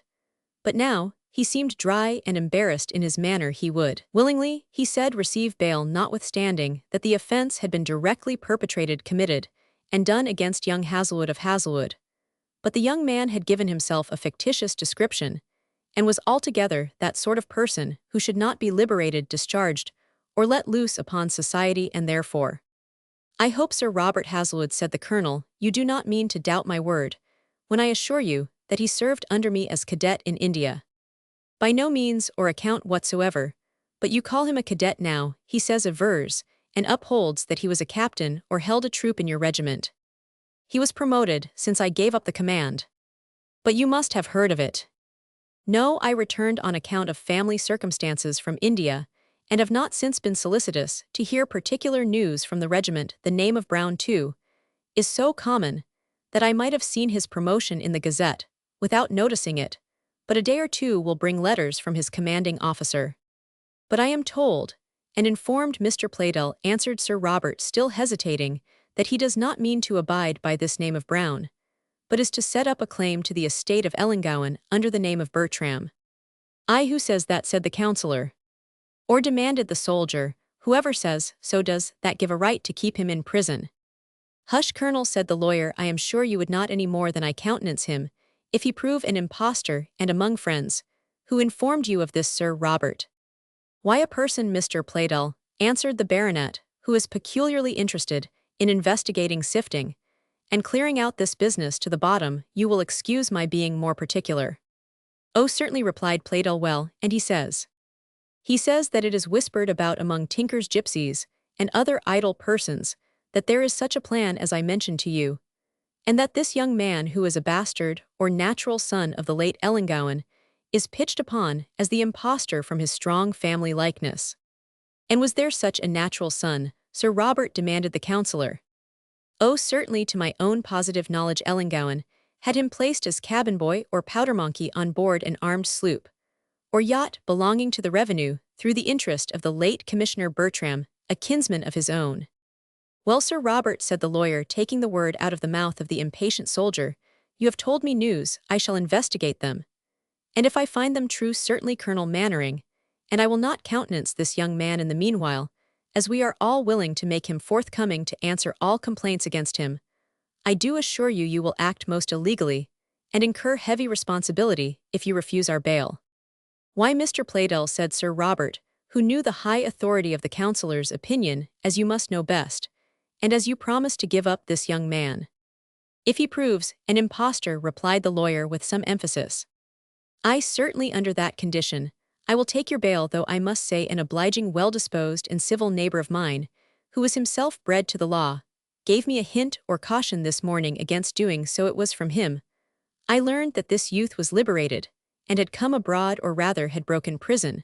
But where shall we find one to draw the bail bond? Here, said the counsellor, applying himself to the bell, send up my clerk, Mr. Driver.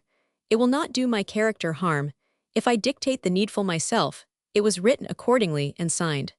And the justice having subscribed a regular warrant for Bertram alias Brown's discharge, the visitors took their leave.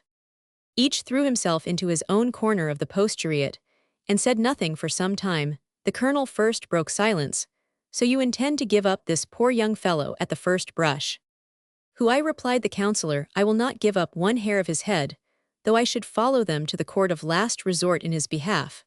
But what signified mooting points, and showing one's hand to that old ass? Much better he should report to his prompter Glosson that we are indifferent or lukewarm in the matter. Besides, I wish to have a peep at the enemy's game.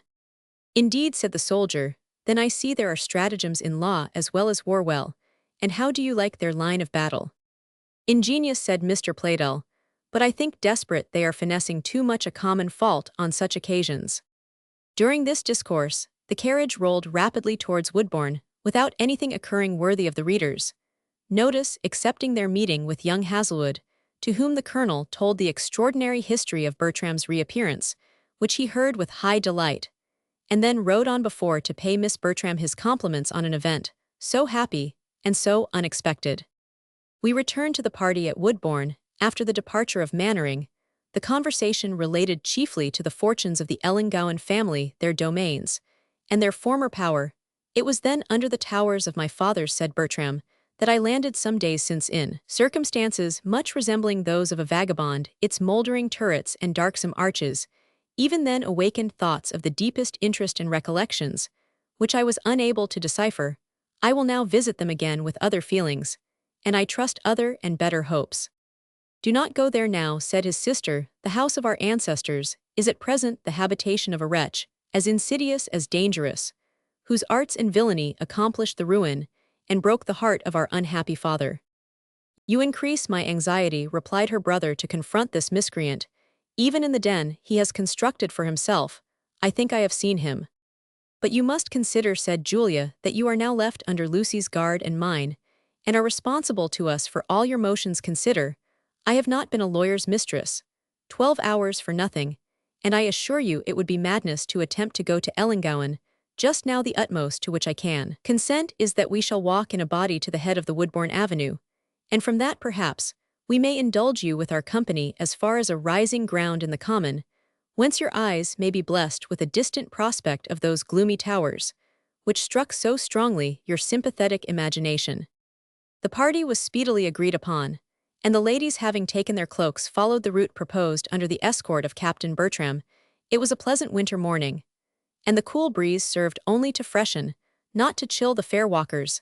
A secret though unacknowledged bond of kindness combined the two ladies, and Bertram, now hearing the interesting accounts of his own family, now communicating his adventures in Europe and in India, repaid the pleasure which he received. Lucy felt proud of her brother, as well from the bold and manly turn of his sentiments, as from the dangers he had encountered, and the spirit with which he had surmounted them, and Julia, while she pondered on her father's words, could not help entertaining hopes that the independent spirit which had seemed to her father presumption in the humble and plebeian Brown, would have the grace of courage, noble bearing, and high blood in the far-descended heir of Ellangowan.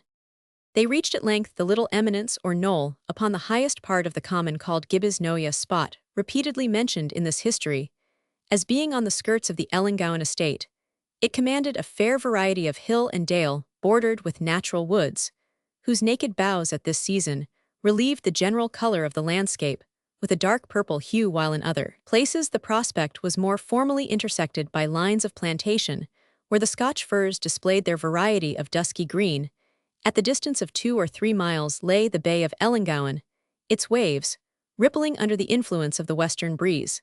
The towers of the ruined castle, seen high over every object in the neighborhood, received a brighter coloring from the wintry sun. There, said Lucy Bertram, pointing them out in the distance, there is the seat of our ancestors. God knows, my dear brother, I do not covet in your behalf the extensive power which the lords of these ruins are said to have possessed so long, and sometimes to have used so. Roman 99. But oh, that I might see you in possession of such relics of their fortune as should give you an honorable independence, and enable you to stretch your hand for the protection of the old and destitute dependents of our family, whom our poor father's death. True, my dearest Lucy, answered the young heir of Ellangowan, and I trust with the assistance of heaven, which has so far guided us, and with that of these good friends, whom their own generous hearts have interested in my behalf, such a consummation of my hard adventures is now not unlikely. But as a soldier, I must look with some interest upon that worm-eaten hold of Ragged Stone, and if this undermining scoundrel, who is now in possession, dare to displace a pebble of it. He was here interrupted by Dinmont, who came hastily after them up the road unseen, till he was near the party. Captain, you're wanted by her, ye ken, oh. And immediately Meg Merrilies, as if emerging out of the earth, ascended from the hollow way and stood before them. I sought ye at the house, she said, and found but him, pointing to Dinmont. But ye are right, And I was rang, it is here we should meet on this very spot, where my eyes last saw your father, remember your promise and follow me. Chapter 53. To hail the king in seemly sort. The lady was full fain. But King Arthur all sore amazed. No answer made again. What wight art thou, the lady said. That will not speak to me. Sir, I may chance to ease thy pain, though I be foul to see. The marriage of Sir Gawain. The fairy bride of Sir Gawain, while under the influence of the spell of her wicked stepmother, was more decrepit probably, and what is commonly called more ugly than Meg Merrilies. But I doubt if she possessed that wild sublimity which an excited imagination communicated to features marked and expressive in their own peculiar character, and to the gestures of a form which her sex considered might be termed gigantic accordingly. The Knights of the Round Table did not recoil with more terror from the apparition of the loathly lady, placed between an oak and a green holly, than Lucy Bertram and Julia Mannering did from the appearance of this Galwegian sibyl upon the common of Ellangowan. For God's sake, said Julia, pulling out her purse, give that dreadful woman something and bid her go away. I cannot, said Bertram, I must not offend her. What keeps you here, said Meg, exalting the harsh and rough tones of her hollow voice. Why do you not follow? Must your hour call you twice? Do you remember your oath, were it at kirk, or market wedding, or burial? She held high her skinny forefinger in a menacing attitude. Bertram turned round to his terrified companions. Excuse me for a moment, I am engaged by a promise to follow this woman. Good heavens, engaged to a madwoman, said Julia. Or to a gypsy, who has her band in the wood ready to murder you, said Lucy. That was not spoken like a bairn of Ellangowan, said Meg, frowning upon Miss Bertram. It is the ill-doers are ill-dreeters. In short, I must go, said Bertram. It is absolutely necessary. Wait for me 5 minutes on the spot. 5 minutes, said the gypsy. 5 hours may not bring you here again. Do you hear that, said Julia, for heaven's sake, do not go. I must, Mr. Dinmont will protect you back to the house. No, said Meg, he must come with you, it is for that he is here, he maun take part why hand and heart, and wheel his part, it is for redding his quarrel might have cost you dear. Troth lucky it's very true, said the steady farmer, and ere I turn back frae the captain's side ill show, that I heena forgotten tea. Oh yes, exclaimed both the ladies at once, let Mr. Dinmont go with you, if go you must on this strange summons. Indeed I must, answered Bertram, but you see I am safely guarded. Adieu for a short time, go home as fast as you can. He pressed his sister's hand, and took a yet more affectionate farewell of Julia, with his eyes almost stupefied with surprise and fear. The young ladies watched with anxious looks the course of Bertram his companion, and their extraordinary guide. Her tall figure moved across the wintry heath, with steps so swift, so long, and so steady that she appeared rather to glide than to walk. Bertram and Dinmont, both tall men, apparently scarce equaled her in height owing to her longer dress and high headgear. She proceeded straight across the common, without turning aside to the winding path, by which passengers avoided the inequalities and little rills that traversed it in different directions. Thus the diminishing figures often disappeared from the eye, as they dived into such broken ground and again ascended to sight when they were past the hollow. There was something frightful and unearthly, as it were, in the rapid and undeviating course which she pursued, undeterred by any of the impediments which usually incline a traveler from the direct path. Her way was as straight and nearly as swift as that of a bird through the air. At length, they reached those thickets of natural wood, which extended from the skirts of the common towards the glades and brook of Dernclug, and were there lost to the view. This is very extraordinary, said Lucy, after a pause, and turning round to her companion. What can he have to do with that old hag? It is very frightful, answered Julia, and almost reminds me of the tales of sorceresses, witches, and evil genii, which I have heard in India. They believe there in a fascination of the eye by which those who possess it control the will and dictate the motions of their victims. What can your brother have in common with that fearful woman, that he should leave us obviously against his will to attend to her commands? At least, said Lucy, we may hold him safe from harm, for she would never have summoned that faithful creature Dinmont, of whose strength, courage, and steadiness Henry said so much, to attend upon an expedition where she projected evil to the person of his friend. And now let us go back to the house. Till the colonel returns, perhaps Bertram may be back first. At any rate, the colonel will judge what is to be done. Leaning then upon each other's arm, but yet occasionally stumbling between fear and the disorder of their nerves. They at length reached the head of the avenue. When they heard the tread of a horse behind, they started, for their ears were awake to every sound, and beheld, to their great pleasure, young Hazelwood. "The Colonel will be here immediately," he said. I galloped on before to pay my respects to Miss Bertram, with the sincerest congratulations upon the joyful event which has taken place in her family. I longed to be introduced to Captain Bertram, and to thank him for the well-deserved lesson he gave to my rashness and indiscretion. "He has left us just now," said Lucy, "and in a manner that has frightened us very much." Just at that moment, the Colonel's carriage drove up, and on observing the ladies stopped, while Mannering and his learned counsel alighted and joined them. They instantly communicated the new cause of alarm. "Meg Merrilies again," said the Colonel. "She certainly is a most mysterious and unaccountable personage, but I think she must have something to impart to Bertram, to which she does not mean we should be privy." "The devil take the bedlamite old woman," said the counsellor. "Will she not let things take their course, prout de liege, but must always be putting in her oar in her own way? Then, I fear from the direction they took, they are going upon the Ellangowan estate. That rascal Glosson has shown us what ruffians he has at his disposal. I wish honest Liddesdale may be guard sufficient." "If you please," said Hazelwood, "I should be most happy to ride in the direction which they have taken. I am so well known in the country that I scarce think any outrage will be offered in my presence, and I shall keep at such a cautious distance as not to appear to watch Meg, or interrupt any communication which she may make." "Upon my word," said Pleydell aside, to be a sprig, whom I remember with a whey face, and a satchel not so very many years ago, "I think young Hazelwood grows a fine fellow. I am more afraid of a new attempt at legal oppression than at open violence, and from that this young man's presence would deter both Glosson and his understrappers. High away, then, my boy, peer out, you'll find them somewhere about Dernclug, or very probably in Warrock Wood." Hazelwood turned his horse. "Come back to us to dinner, Hazelwood," cried the Colonel. He bowed, spurred his horse, and galloped off. We now returned to Bertram and Dinmont, who continued to follow their mysterious guide through the woods and dingles between the open common and the ruined hamlet of Dernclug. As she led the way, she never looked back upon her followers, unless to chide them for loitering, though the sweat in spite of the season poured from their brows. At other times, she spoke to herself in such broken expressions as, "These it is to rebuild the auld house, it is to lay the cornerstone, and did I not warn him? I telled him I was born to do it. If my father's head had been the stepping stane, let alane his, I was doomed still. I kept my purpose in the cage, and in the stocks I was banished. I kept it in an unco land, I was scourged, I was branded. Me resolution lay deeper than scourge or red iron could reach, and now the hour is come." "Captain," said Dinmont, in a half-whisper, "I wish she binna uncanny. Her words dinna seem to come in God's name, or like other folks odd they threep in our country, that there are sick things." "Don't be afraid, my friend," whispered Bertram in return. "Feared fiend a heat care," I said the dauntless farmer. "Be she witch or devil, it's a ain to Dandy Dinmont."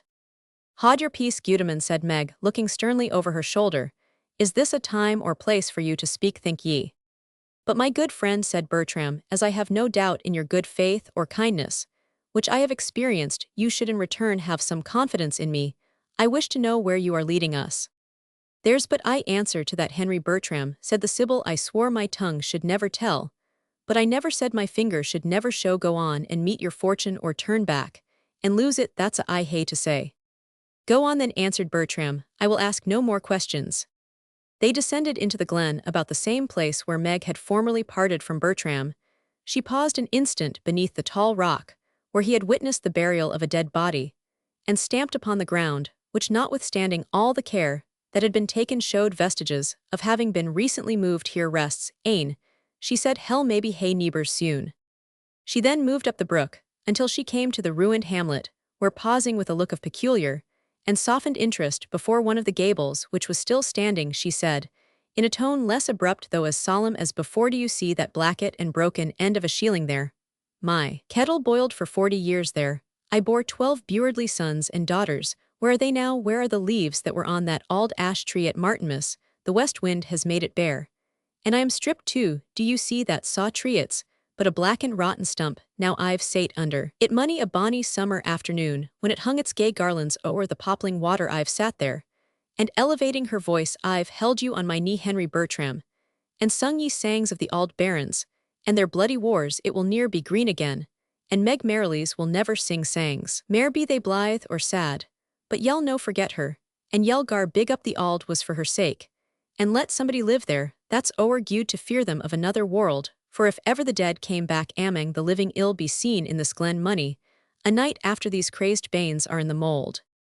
The mixture of insanity and wild pathos with which she spoke these last words with her right arm bare, and extended her left bent, and shrouded beneath the dark red drapery of her mantle, might have been a study worthy of our Siddons herself. And now, she said, resuming at once the short, stern, and hasty tone, which was most ordinary to her, let us to the wark, let us to the wark. She then led the way to the promontory, on which the Kaim of Dernclug was situated, produced a large key from her pocket, and unlocked the door. The interior of this place was in better order than formerly. I have made things decent, she said. I may be streak it here or night. There will be few at Meg's Lycuake for money of our folk, will blame what I hae done and am to do. She then pointed to a table upon which was some cold meat, arranged with more attention to neatness than could have been expected from Meg's habits. Eat, she said, eat, ye'll need it this night yet. Bertram in complacence eat a morsel or two, and Dinmont, whose appetite was unabated either by wonder apprehension or the meal of the morning, made his usual figure as a trencherman. She then offered each a single glass of spirits, which Bertram drank diluted, and his companion plain. Will ye taste neathing yoursel lucky, said Dinmont. I shall not need it, replied their mysterious hostess, and now, she said, ye maun hae arms, ye maun a gang on dry-handed, but use them not rashly take captive, but save life, let the law hae its ain, he maun speak ere he die. Who is to be taken, who is to speak, said Bertram in astonishment, receiving a pair of pistols, which she offered him, and which upon examining he found loaded and locked. The flints are gude, she said, and the powder dry. I ken this wark weel.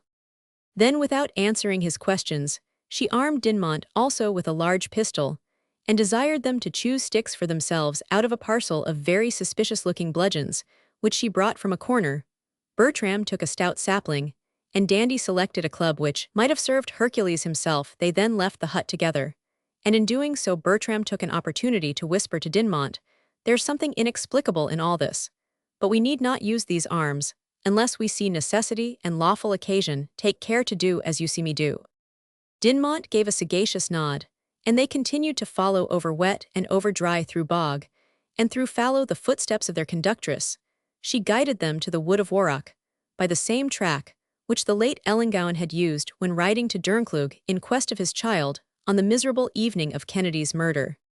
When Meg Merrilies had attained these groves through which the wintry sea-wind was now whistling hoarse and shrill, she seemed to pause a moment, as if to recollect the way. "We maun go the precise track," she said, and continued to go forward, but rather in a zigzag and involved course than according to her former steady and direct line of motion. At length, she guided them through the mazes of the wood, to a little open glade of about a quarter of an acre, surrounded by trees and bushes, which made a wild and irregular boundary. Even in winter, it was a sheltered and snugly sequestered spot. But when arrayed in the verdure of spring, the earth sending forth all its wild flowers, the shrubs spreading their waste of blossom around it, and the weeping birches which towered over the underwood, drooping their long and leafy fibers, to intercept the sun, it must have seemed a place for a youthful poet to study his earliest sonnet, or a pair of lovers to exchange their first mutual avowal of affection. Apparently, it now awakened very different recollections. Bertram's brow, when he had looked round the spot, became gloomy and embarrassed. Meg, after uttering to herself, "This is the very spot," looked at him with a ghastly side glance. "I mind it." "Yes," answered Bertram, imperfectly, "I do. I pursued his guide on this very spot. The man fell from his horse. I was behind that birch bush at the very moment sare he strove, and sare he cried for mercy. But he was in the hands of them that never ken the word. Now will I show you the further track. The last time he travelled, it was in these arms." She led them accordingly by a long and winding passage almost overgrown with brushwood, until without any very perceptible descent, they suddenly found themselves by the seaside. Meg then walked very fast on between the surf and the rocks, until she came to a remarkable fragment of rock detached from the rest. "Here," she said, in a low and scarcely audible whisper, "the corpse was found."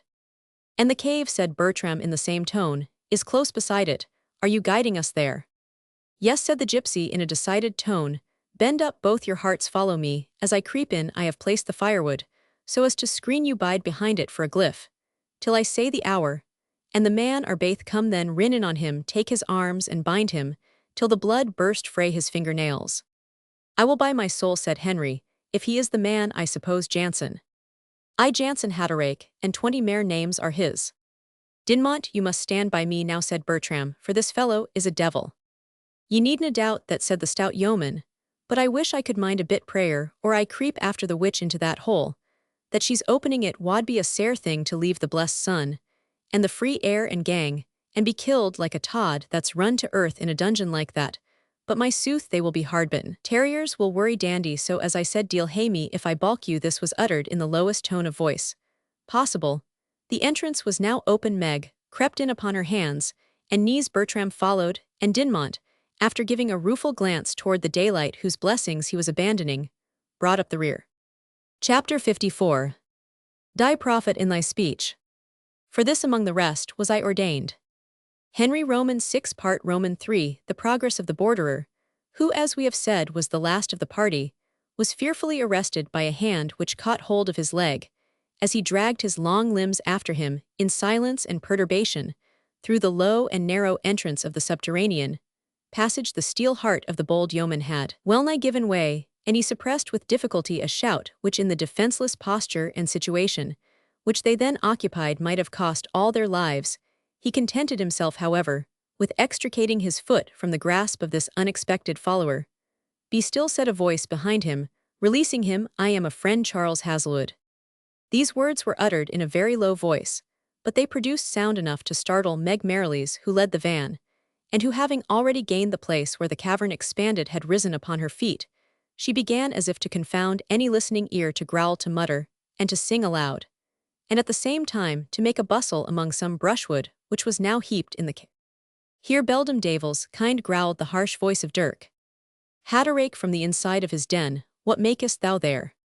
Laying the ruffies to keep the cauld wind frae you, ye desperate Donegood, you're e'en o'er wheel off, and watsna, it will be otherwise soon. Have you brought me the brandy, and any news of my people, said Dirk Hatterake. There's the flask for ye, your people dispersed, broken, gone, or cut to ribbons by the redcoats. Dare Davil, this coast is fatal to me. Ye may hae mair reason to say sae. While this dialogue went forward, Bertram and Dinmont had both gained the interior of the cave, and assumed an erect position. The only light which illuminated its rugged and sable precincts was a quantity of wood burnt to charcoal in an iron grate, such as they use in spearing salmon by night. On these red embers Hatterake from time to time threw a handful of twigs or splintered wood, but these, even when they blazed up, afforded a light much disproportioned to the extent of the cavern, and as its principal inhabitant lay upon the side of the grate, most remote from the entrance, it was not easy for him to discover distinctly objects which lay in that direction. The intruders, therefore, whose number was now augmented unexpectedly to 3, stood behind the lucilipalled branches, with little risk of discovery. Dinmont had the sense to keep back Hazlewood with one hand, till he whispered to Bertram, a friend, young Hazlewood. It was no time for following up the introduction, and they all stood as still as the rocks around them, obscured behind the pile of brushwood, which had been probably placed there to break the cold wind from the sea, without totally intercepting the supply of air. The branches were laid so loosely above each other that, looking through them towards the light of the fire grate, they could easily discover what passed in its vicinity, although a much stronger degree of illumination than it afforded would not have enabled the persons placed near the bottom of the cave to have descried them in the position which they occupied. The scene, independent of the peculiar moral interest and personal danger which attended it, had, from the effect of the light and shade on the uncommon objects which it exhibited, an appearance emphatically dismal. The light in the fire grate was the dark red glare of charcoal in a state of ignition, relieved from time to time by a transient flame of a more vivid or duskier light. As the fuel with which Dirk Hatterake fed his fire was better or worse fitted for his purpose, now a dark cloud of stifling smoke rose up to the roof of the cavern, and then lighted into a reluctant and sullen blaze, which flashed wavering up the pillar of smoke, and was suddenly rendered brighter and more lively by some drier fuel, or perhaps some splintered verdimber, which at once converted the smoke into flame. By such fitful irradiation, they could see more or less distinctly the form of Hatterake, whose savage and rugged cast of features now rendered yet more ferocious by the circumstances of his situation, and the deep gloom of his mind, assorted well with the rugged and broken vault, which rose in a rude arch over and around him, the form of Meg Merrilies which stalked about him, sometimes in the light, sometimes partially obscured in the smoke or darkness, contrasted strongly with the sitting figure of Hatterake as he bent over the flame, and from his stationary posture was constantly visible to the spectator, while that of the female flitted around appearing or disappearing like a spectre. Bertram felt his blood boil at the sight of Hatterake. He remembered him well under the name of Jansen, which the smuggler had adopted after the death of Kennedy. And he remembered also that this Jansen and his mate, Brown the same who was shot at Woodbourne, had been the brutal tyrants of his infancy. Bertram knew farther from piecing his own imperfect recollections with the narratives of Mannering and Pleydell that this man was the prime agent in the act of violence which tore him from his family and country, and had exposed him to so many distresses and dangers. 1,000 exasperating reflections rose within his bosom, and he could hardly refrain from rushing upon Hatterake and blowing his brains out. At the same time, this would have been no safe adventure. The flame, as it rose and fell, while it displayed the strong, muscular, and broad-chested frame of the ruffian, glanced also upon 2 brace of pistols in his belt, and upon the hilt of his cutlass. It was not to be doubted that his desperation was commensurate with his personal strength, and means of resistance, both indeed, were inadequate to encounter the combined power of 2 such men as Bertram himself and his friend Dinmont, without reckoning their unexpected assistant Hazelwood, who was unarmed and of a slighter make. But Bertram felt on a moment's reflection that there would be neither sense nor valor in anticipating the hangman's office, and he considered the importance of making Hatterake prisoner alive. He therefore repressed his indignation, and awaited what should pass between the ruffian and his gypsy guide. "And how are ye now?" said the harsh and discordant tones of his female attendant. "Said I not it would come upon you and in this very cave where ye harboured after the deed?" "Wedder and sturm, ye hag," replied Hatterake, "keep your davils matins, till they're wanted. Have you seen Glossin?" "No," replied Meg Merrilies, "you've missed your blow, ye bloodspiller, and ye have nothing to expect from the tempter."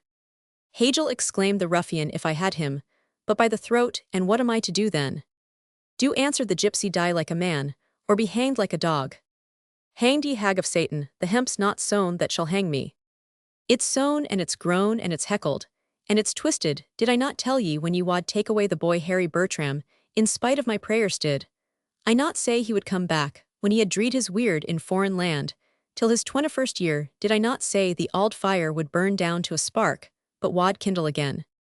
"Well, mother, you did say so," said Hatterake in a tone that had something of despair in its accents.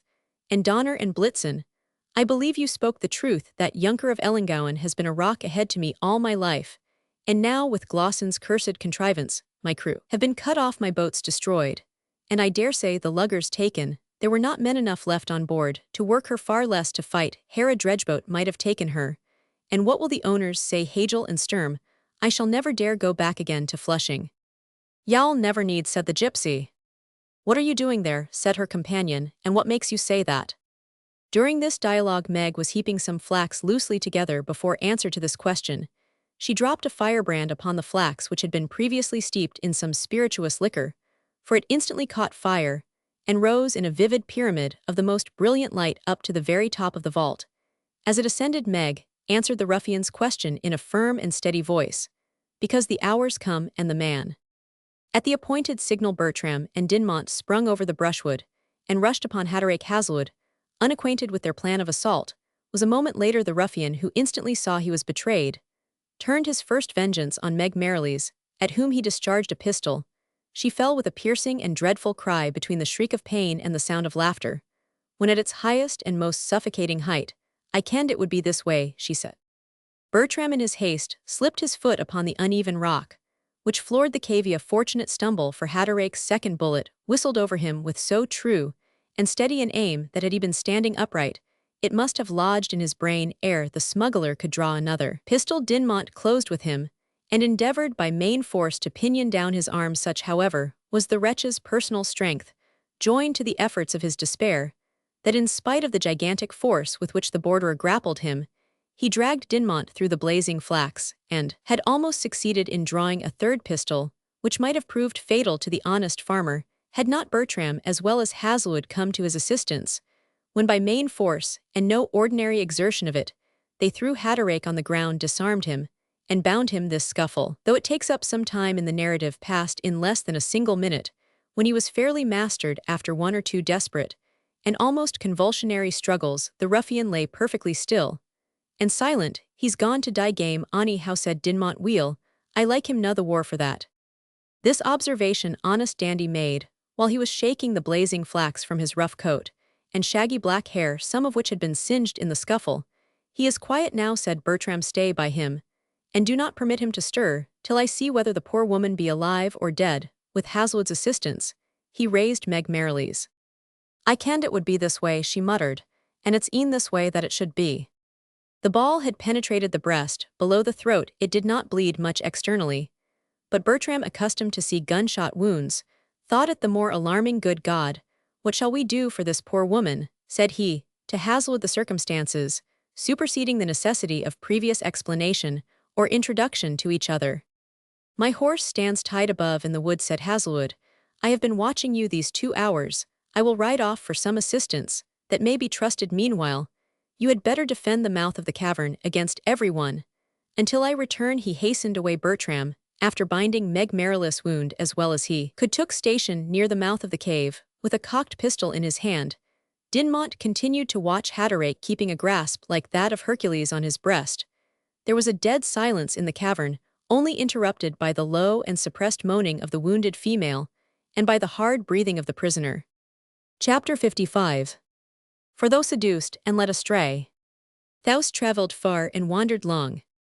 Thy God hath seen thee all the way, and all the turns that led thee wrong. The Hall of Justice. After the space of about 3/4 of an hour, which the uncertainty and danger of their situation made seem almost thrice as long, the voice of young Hazelwood was heard without. "Here I am," he cried, with a sufficient party. "Come in then," answered Bertram, not a little pleased to find his guard relieved. Hazelwood then entered, followed by 2 or 3 countrymen, one of whom acted as a peace officer. They lifted Haderach up and carried him in their arms as far as the entrance of the vault was high enough to permit them, then laid him on his back and dragged him along as well as they could, for no persuasion would induce him to assist the transportation by any exertion of his own. He lay as silent and inactive in their hands as a dead corpse, incapable of opposing, but in no way aiding their operations. When he was dragged into daylight and placed erect upon his feet among 3 or 4 assistants who had remained without the cave, he seemed stupefied and dazzled by the sudden change from the darkness of his cavern, while others were superintending the removal of Meg Merrilies. Those who remained with Haderach attempted to make him sit down upon a fragment of rock, which lay close upon the high-water mark. A strong shuddering convulsed his iron frame for an instant as he resisted their purpose. "Not there, Hagel, you would not make me sit there." These were the only words he spoke, but their import, and the deep tone of horror in which they were uttered, served to show what was passing in his mind. When Meg Merrilies had also been removed from the cavern, with all the care for her safety that circumstances admitted, they consulted where she should be carried. Hazelwood had sent for a surgeon, and proposed that she should be lifted in the meantime to the nearest cottage. But the patient exclaimed with great earnestness, "Na to the Kime o Dernclute. Kime o Dernklug, the spirit will not free itself o the flesh, but there. You must indulge her, I believe," said Bertram. "Her troubled imagination will otherwise aggravate the fever of the wound." They bore her accordingly to the vault. On the way her mind seemed to run more upon the scene which had just passed than on her own approaching death. There were 3 of them set upon him. I brought the twasome. But wha was the third? It would be himself returned to work his ain vengeance. It was evident that the unexpected appearance of Hazelwood, whose person the outrage of Haderach left her no time to recognize, had produced a strong effect on her imagination. She often recurred to it. Hazelwood accounted for his unexpected arrival to Bertram by saying that he had kept them in view for some time by the direction of Mannering, that observing them disappear into the cave he had crept after them, meaning to announce himself and his errand, when his hand in the darkness encountering the leg of Dinmont had nearly produced a catastrophe, which indeed nothing but the presence of mind and fortitude of the bold yeoman could have averted. When the gypsy arrived at the hut, she produced the key, and when they entered and were about to deposit her upon the bed, she said in an anxious tone, not that wayeth feet to the east, and appeared gratified when they reversed her posture accordingly, and placed her in that appropriate to a dead body. Is there no clergyman near, said Bertram, to assist this unhappy woman's devotions?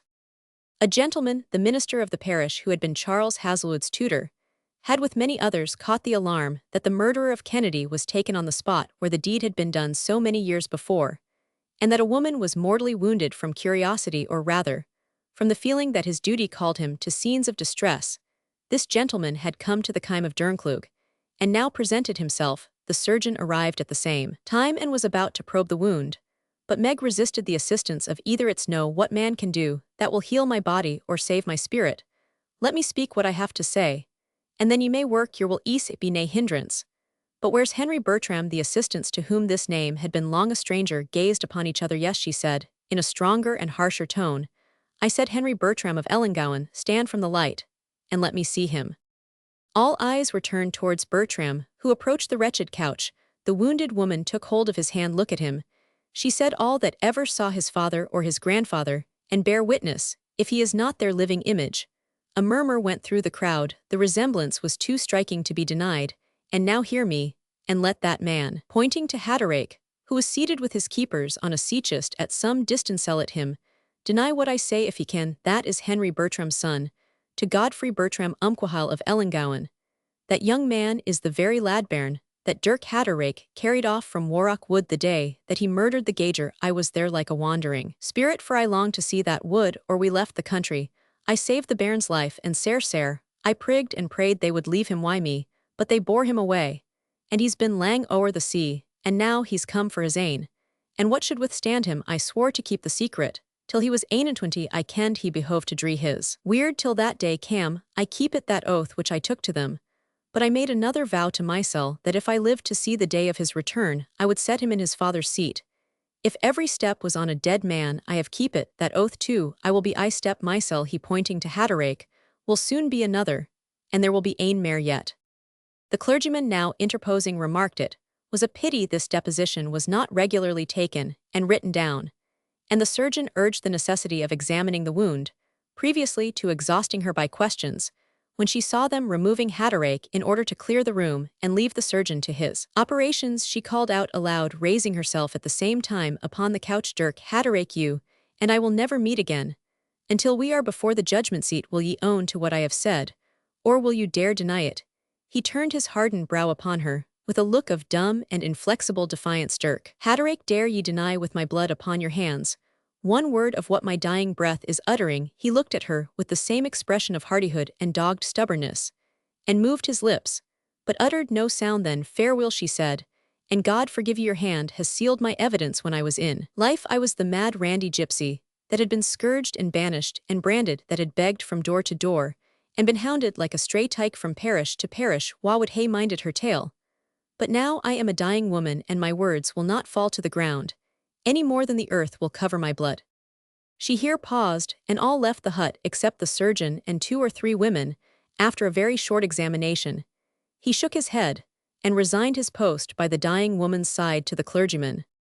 A chaise returning empty to Kippletringan had been stopped on the highroad by a constable who foresaw it would be necessary to convey Haderach to jail. The driver, understanding what was going on at Dernclug, left his horses to the care of a blackguard boy, confiding it is to be supposed rather in the years and discretion of the cattle than in those of their keeper, and set off full speed to see, as he expressed himself, whatten a sort o' fun was gone on. He arrived just as the group of tenants and peasants, whose numbers increased every moment, satiated with gazing upon the rugged features of Haderach, had turned their attention towards Bertram. Almost all of them, especially the aged men who had seen Ellangowan in his better days, felt and acknowledged the justice of Meg Merrilies' appeal. But the Scotch are a cautious people. They remembered there was another in possession of the estate, and they as yet only expressed their feelings in low whispers to each other. Our friend Jock Jobos, the postilion, forced his way into the middle of the circle, but no sooner cast his eyes upon Bertram than he started back in amazement with a solemn exclamation, as sure as there's breath in man, it's auld Ellangowan arisen from the dead. This public declaration of an unprejudiced witness was just the spark wanted to give fire to the popular feeling, which burst forth in 3 distinct shouts: Bertram, for ever long life to the heir of Ellangowan, God, send him his ain, and to live among us as his forebears did of yore. I hae been 70 years on the land, said one person. I and mine hae been 70 and 70, to that said another. I have a right to ken the glance of a Bertram. I and mine hae been 300 years here, said another old man, and I sail sell my last cow, but ill see the young laird placed in his right. The women ever delighted with the marvellous, and not less so when a handsome young man is the subject of the tale, added their shrill acclamations to the general all-hail blessings on him. He's the very picture o' his father, the Bertrams were I the whale o' the countryside. That his pure mother that died in grief, and in doubt about him, had but lived to see this day, exclaimed some female voices. But well help him to his ain, kimmers, cried others, and before Glossin sail, keep the place of Ellangowan well how him out ot wire nails. Others crowded around Dinmont, who was nothing both to tell what he knew of his friend, and to boast the honor which he had in contributing to the discovery, as he was known to several of the principal farmers, present his testimony, afforded an additional motive to the general enthusiasm. In short, it was one of those moments of intense feeling when the frost of the Scottish people melts like a snowwreath, and the dissolving torrent carries dam and dike before it. The sudden shouts interrupted the devotions of the clergyman, and Meg, who was in one of those dozing fits of stupefaction that precede the close of existence, suddenly started. Dinna ye hear, he's owned I lived. But for this, I am a sinful woman. But if my curse brought it down, my blessing has ta'en it off, and now I wad hae. Like to hae, said Mare. But it canna be. Stache continued, stretching her head towards the gleam of light that shot through the narrow slit, which served for a windowies he not there stand out o' the light, and let me look upon him, Aunt's Mare. But the darkness is in my ain een, she said, sinking back after an earnest gaze upon vacuity. It's a ended now. Pass breaths. Come deaths. And sinking back upon her couch of straw, she expired without a groan. The clergyman and the surgeon carefully noted down all that she had said, now deeply regretting they had not examined her more minutely, but both remaining morally convinced of the truth of her disclosure. Hazelwood was the first to compliment Bertram upon the near prospect of his being restored to his name and rank in society. The people around, who now learned from Jobos that Bertram was the person who had wounded him, were struck with his generosity, and added his name to Bertram's in their exulting acclamations. Some, however, demanded of the postilion how he had not recognized Bertram when he saw him some time before at Kippletringan, to which he gave the very natural answer, "Hout, what was I thinking about Ellangowan?" Then, it was the cry that was rising e'en now, that the young laird was found, that put me on finding out the likeness. There was nae missing it. Aunt's ain was set to look fort. The obduracy of Hatterake during the latter part of the scene was in some slight degree shaken. He was observed to twinkle with his eyelids, to attempt to raise his bound hands for the purpose of pulling his hat over his brow, to look angrily and impatiently to the road, as if anxious for the vehicle which was to remove him from the spot. At length, Mr. Hazelwood, apprehensive that the popular ferment might take a direction towards the prisoner, directed he should be taken to the post-chaise, and so removed to the town of Kippletringan, to be at Mr. Macmorland's disposal. At the same time, he sent an express to warn that gentleman of what had happened, and now he said to Bertram, "I should be happy if you would accompany me to Hazelwood House, but as that might not be so agreeable just now as I trust it will be in a day or two, you must allow me to return with you to Woodbourne. But you are on footo. If the young laird would take my horse or mine, said half a dozen voices, or mine, he can trot 10 mile an hour without whip or spur, and he's the young laird's fray this moment, if he likes to take him for a hearseld." Footnote see Note 8. As they cadet lang syne, Bertram readily accepted the horse as a loan, and poured forth his thanks to the assembled crowd for their good wishes, which they repaid with shouts and vows of attachment. While the happy owner was directing one lad to gie down for the new saddle, another, just to rin the beast o'er wi' a dry wisp o' stree, a third to hie down and borrow Dan Dunkison's plated stirrups, and expressing his regret that there was nae time to gie the nag a feed, that the young laird might ken his mettle. Bertram, taking the clergyman by the arm, walked into the vault, and shut the door immediately after them.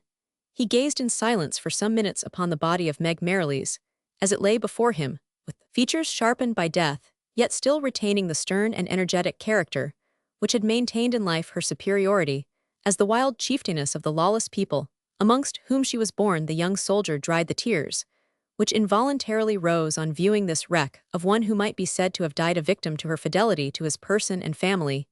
He then took the clergyman's hand and asked solemnly if she appeared able to give that attention to his devotions, which befitted a departing person. "My dear sir," said the good minister, "I trust this poor woman had remaining sense to feel and join in the import of my prayers. But let us humbly hope, we are judged of by our opportunities of religious and moral instruction in some degree, she might be considered as an uninstructed heathen, even in the bosom of a Christian country, and let us remember that the errors and vices of an ignorant life were balanced by instances of disinterested attachment, amounting almost to heroism to him, who can alone weigh our crimes and errors against our efforts towards virtue. We consign her with awe, but not without hope." "May I request," said Bertram, "that you will see every decent solemnity attended to in behalf of this poor woman. I have some property belonging to her in my hands at all events. I will be answerable for the expense you will hear of me at Woodbourne." Dinmont, who had been furnished with a horse by one of his acquaintance, now loudly called out that all was ready for their return, and Bertram and Haslewood, after a strict exhortation to the crowd, which was now increased to several hundreds, to preserve good order in their rejoicing, as the least ungoverned zeal might be turned to the disadvantage of the young laird, as they termed him, took their leave amid the shouts of the multitude. As they rode past the ruined cottages at Dernclug, Dinmont said, "I am sure when ye come to your ain captain yell, no forget to big a bit cothouse there deal be in me. But I wad dot mysel in it werena in better hands. I wadna like to live in't though. After what she said odd, I wad put in auld Elspeth, the bedrow's widow, the like o' them's used why graves and gayists and the things." A short but brisk ride brought them to Woodbourne. The news of their exploit had already flown far and wide, and the whole inhabitants of the vicinity met them on the lawn, with shouts of congratulation. "That you have seen me alive," said Bertram to Lucy, who first ran up to him, though Julia's eyes even anticipated hers. "You must thank these kind friends." With a blush expressing at once pleasure, gratitude, and bashfulness, Lucy curtsied to Haslewood, but to Dinmont she frankly extended her hand. The honest farmer, in the extravagance of his joy, carried his freedom farther than the hint warranted, for he imprinted his thanks on the lady's lips, and was instantly shocked at the rudeness of his own conduct. "Lord's sake, madam, I ask your pardon," he said. "I forgot, but ye had been a bairn ami in the captain's sae, namely he gars ane forget himsel." Old Pleydell now advanced. "Nay, if fees like these are going," he said. "Stop, stop, Mr. Pleydell," said Julia, "you had your fees beforehand, remember last night." "Why, I do confess a retainer," said the barrister. "But if I don't deserve double fees from both Miss Bertram and you, when I conclude my examination of Dirk Hatterake to-morrow, gad, I will so supple him you shall see Colonel, and you my saucy misses, though you may not see shall hear." "Aye, that's if we choose to listen, counsellor," replied Julia. "And you think," said Pleydell, "it's 2-to-1 you want choose that, but you have curiosity that teaches you the use of your ears now and then."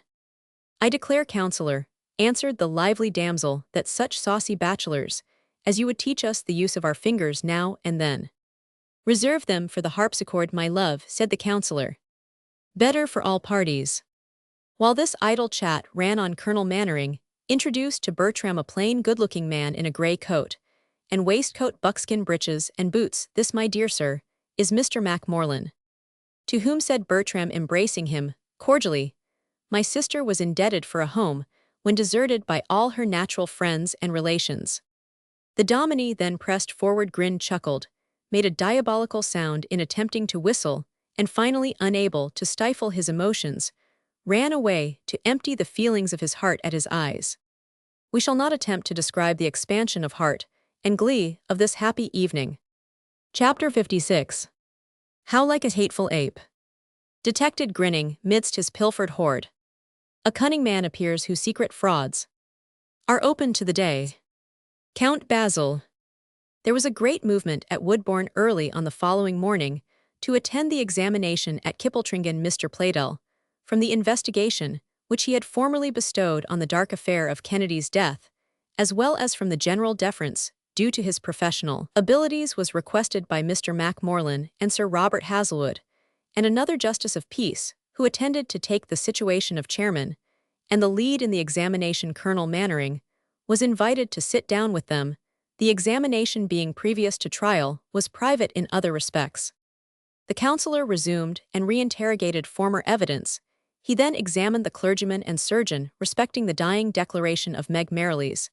They stated that she distinctly positively and repeatedly declared herself an eyewitness of Kennedy's death by the hands of Hatterake, and 2 or 3 of his crew that her presence was accidental, that she believed their resentment at meeting him when they were in the act of losing their vessel through the means of his information, led to the commission of the crime that she said there was one witness of the murder, but who refused to participate in it still alive heir nephew Gabriel Faw, and she had hinted at another person, who was an accessory, after not before the fact but her strength there failed her. They did not forget to mention her declaration, that she had saved the child, and that he was torn from her by the smugglers for the purpose of carrying him to Holland. All these particulars were carefully reduced to writing. Dirk Hatterake was then brought in heavily ironed, for he had been strictly secured and guarded owing to his former escape.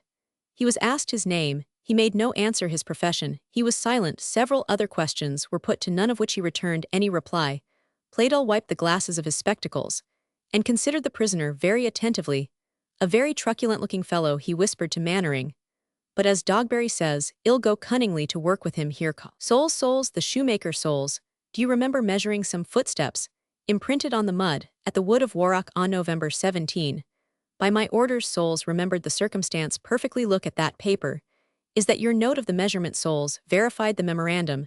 Now there stands a pair of shoes on that table, measure them, and see if they correspond with any of the marks you have noted there. The shoemaker obeyed, and declared that they answered exactly to the largest of the footprints.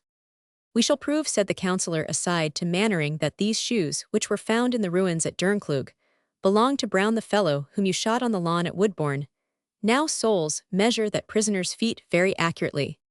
Mannering observed Hatterake strictly, and could notice a visible tremor. Do these measurements correspond with any of the footprints? The man looked at the note, then at his footrule, and measure then verified his former measurement by a second. They correspond, he said, within a hairbreadth to a footmark broader and shorter than the former. Hatterake's genius here deserted him. Daredevil, he broke out, how could there be a footmark on the ground when it was a frost as hard as the heart of a mammal log? In the evening, I grant you, Captain Hatterake, said Pleydell, but not in the forenoon. Will you favor me with information where you were upon the day you remember so exactly? Hatterake saw his blunder, and again screwed up his hard features, for obstinate silence put down his observation. However, said Pleydell to the clerk.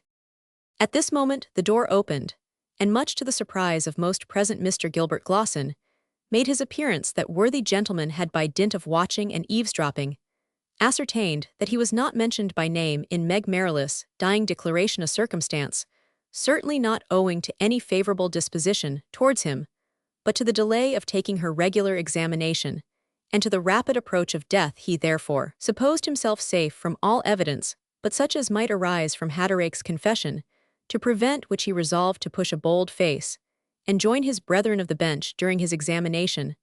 I shall be able, he thought, to make the rascal sensible his safety lies in keeping his own counsel and mine, and my presence besides will be a proof of confidence and innocence. If I must lose the estate, I must, but I trust better things. He entered with a profound salutation to Sir Robert Hazelwood. Sir Robert, who had rather begun to suspect that his plebeian neighbour had made a cat's paw of him, inclined his head, stiffly took snuff, and looked another way. Mr. Corsand, said Glosson to the other yokefellow of justice, your most humble servant. Your humble servant, Mr. Glosson, answered Mr. Corsand, dryly, composing his countenance regis ad exemplar, that is to say, after the fashion of the baronet.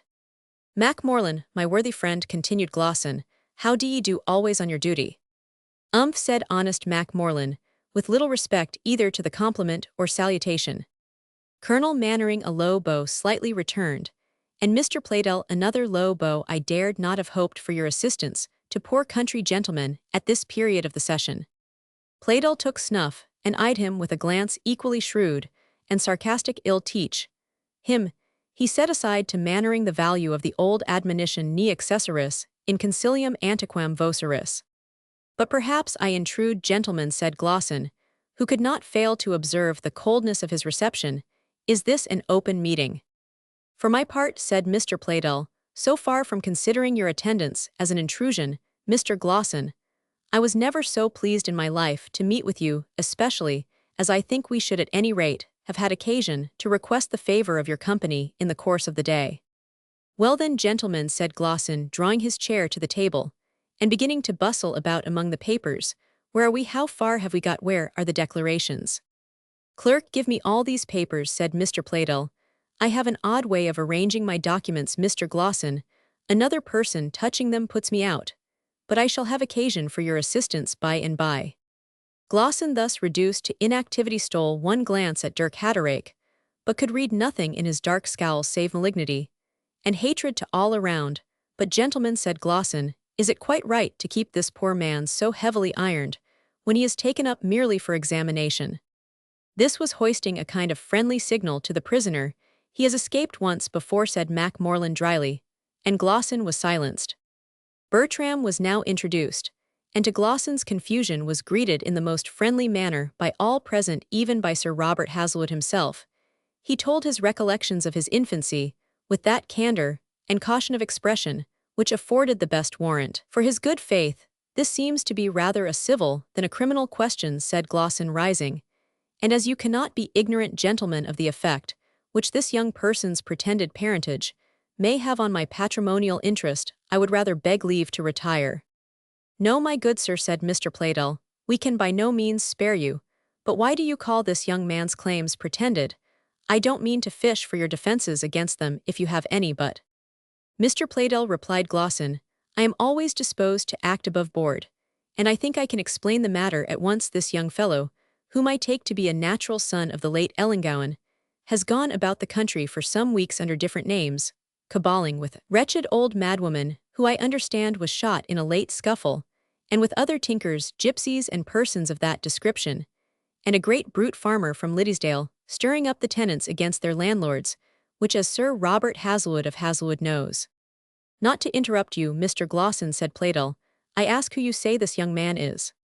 Why, I say, replied Glosson, and I believe that gentleman, looking at Hatterake, knows that the young man is a natural son of the late Ellangowan, by a girl called Janet Lightoheel, who was afterwards married to Hewitt the shipwright that lived in the neighbourhood of Annan.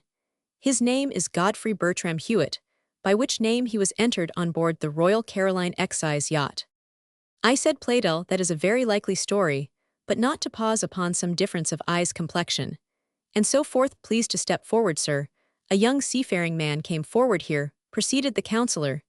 Is the real Simon Pure? Here's Godfrey Bertram Hewitt, arrived last night from Antigua, via Liverpool, mate of a West Indian, and in a fair way of doing well in the world, although he came somewhat irregularly into it. While some conversation passed between the other justices, and this young man, Playdell lifted from among the papers on the table Hatterake's old pocketbook. A peculiar glance of the smuggler's eye induced the shrewd lawyer to think there was something here of interest.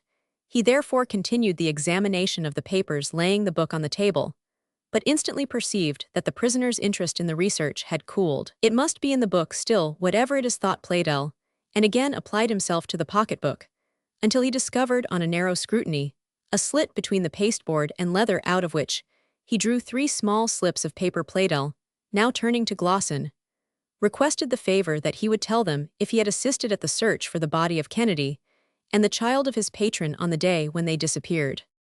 I did not, that is, I did, answered the conscience-struck Glosson. It is remarkable, though, said the advocate, that connected as you were with the Ellangowan family, I don't recollect your being examined, or even appearing before me, while that investigation was proceeding. I was called to London, answered Glosson, on most important business, the morning after that sad affair. Clerk, said Playdell, minute down that reply.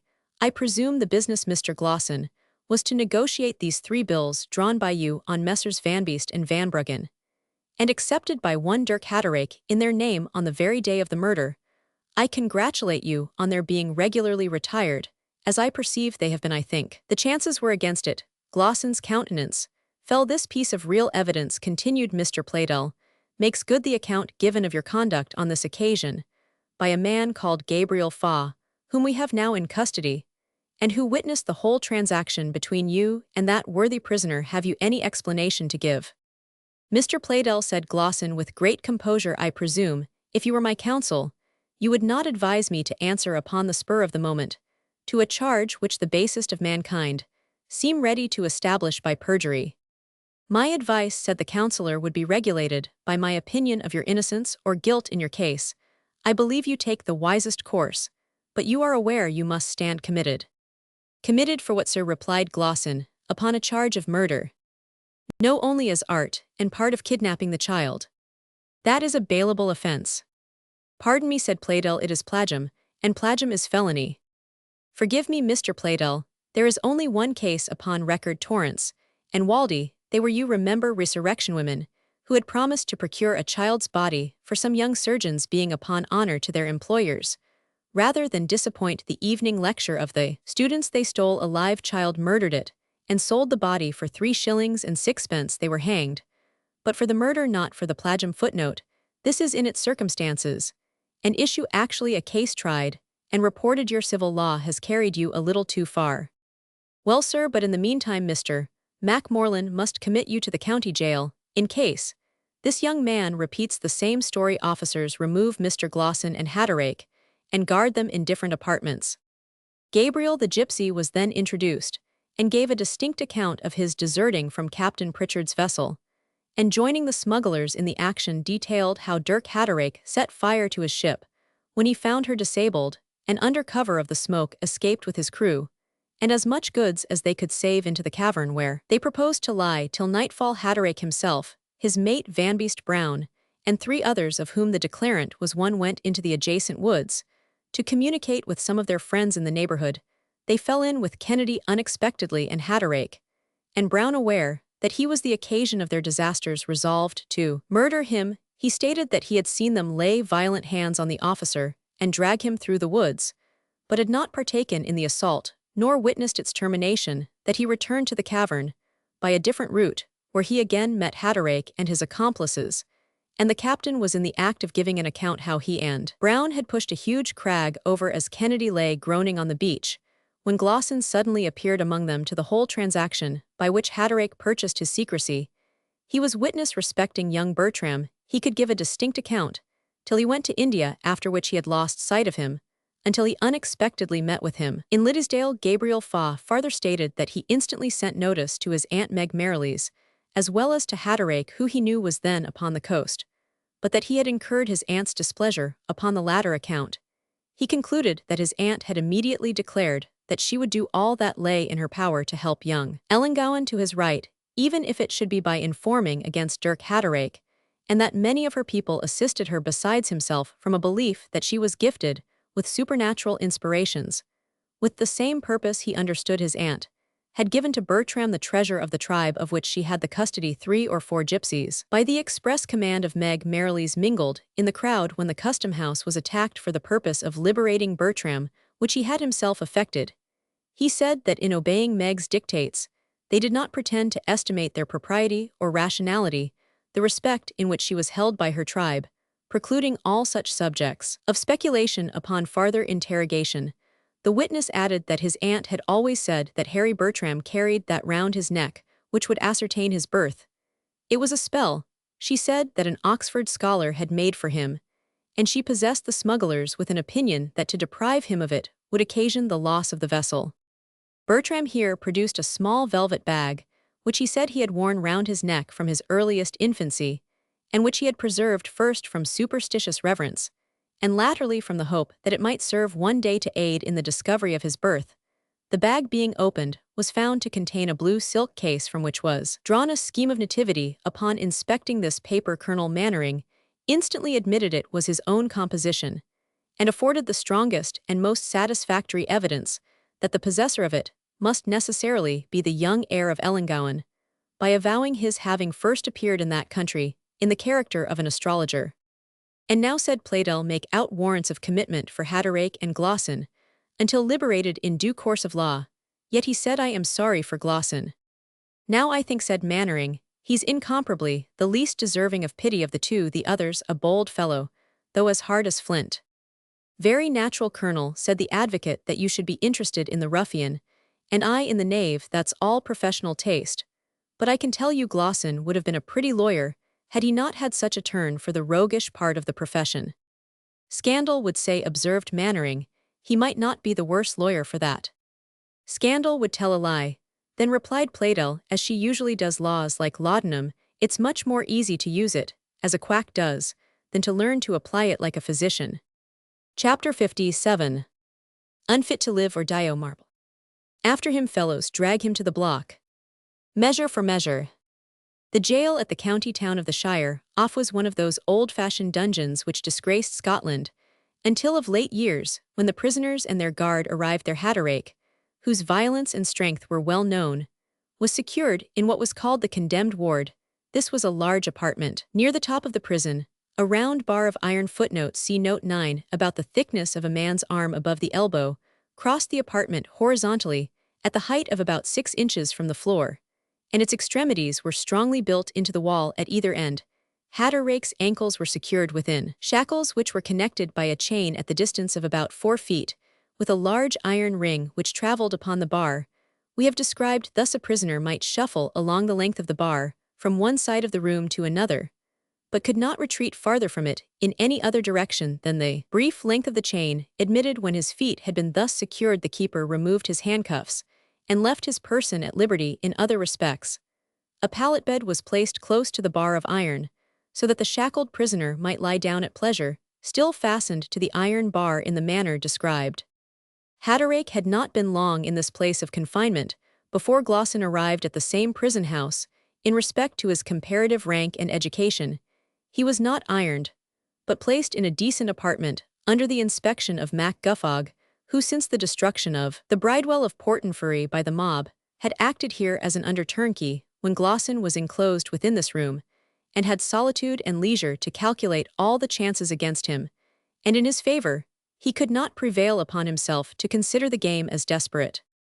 The estate is lost, he said, that must go, and between Playdell and Macmorland Thale, cut down my claim on it, to a trifle my character, but, if I get off with life and liberty, I'll win money yet. And varnish that over again. I knew not of the gauger's job, until the rascal had done the deed, and though I had some advantage by the contraband that is no felony, but the kidnapping of the boiler they touch me closer. Let me see, this Bertram was a child at the time, his evidence must be imperfect, the other fellow is a deserter, a gypsy, and an outlaw. Meg Merrilies DN, her is dead, these infernal bills Hatterake brought them with him, I suppose to have the means of threatening me, or extorting money from me. I must endeavour to see the rascal, must get him to stand steady, must persuade him to put some other colour upon the business. His mind teeming with schemes of future deceit to cover former villainy, he spent the time in arranging and combining them, until the hour of supper. Mac Guffog attended as turnkey on this occasion. He was, as we know, the old and special acquaintance of the prisoner, who was now under his charge. After giving the turnkey a glass of brandy and sounding him with 1 or 2 cajoling speeches, Glosson made it his request that he would help him to an interview with Dirk Hatterake. Impossible, utterly impossible, it's contrary to the express orders of Mr. Macmorland. And the captain, as the head jailer of a county jail, is called in Scotland, would never forgy me. But why should he know of it, said Glosson, slipping a couple of guineas into Mac Guffog's hand. The turnkey weighed the gold, and looked sharp at Glosson. Aye, Mr. Glosson, ye ken the ways o' this place, look ye at lock up our ill return, and bring ye upstairs to him. But he must stay a night in his cell, for I am under necessity to carry the keys to the captain for the night, and I cannot let you out again, until morning. Then, I'll visit the wards half an hour earlier than usual, and ye may get out and be snug in your ain berth when the captain gangs his rounds. When the hour of 10 had pealed from the neighbouring steeple, Mac Guffog came prepared with a small dark lantern. He said softly to Glosson, slip your shoes off and follow me. When Glosson was out of the door, Mac Guffog, as if in the execution of his ordinary duty, and speaking to a prisoner within, called a loud good night to you, sir, and locked the door, clattering the bolts with much ostentatious noise.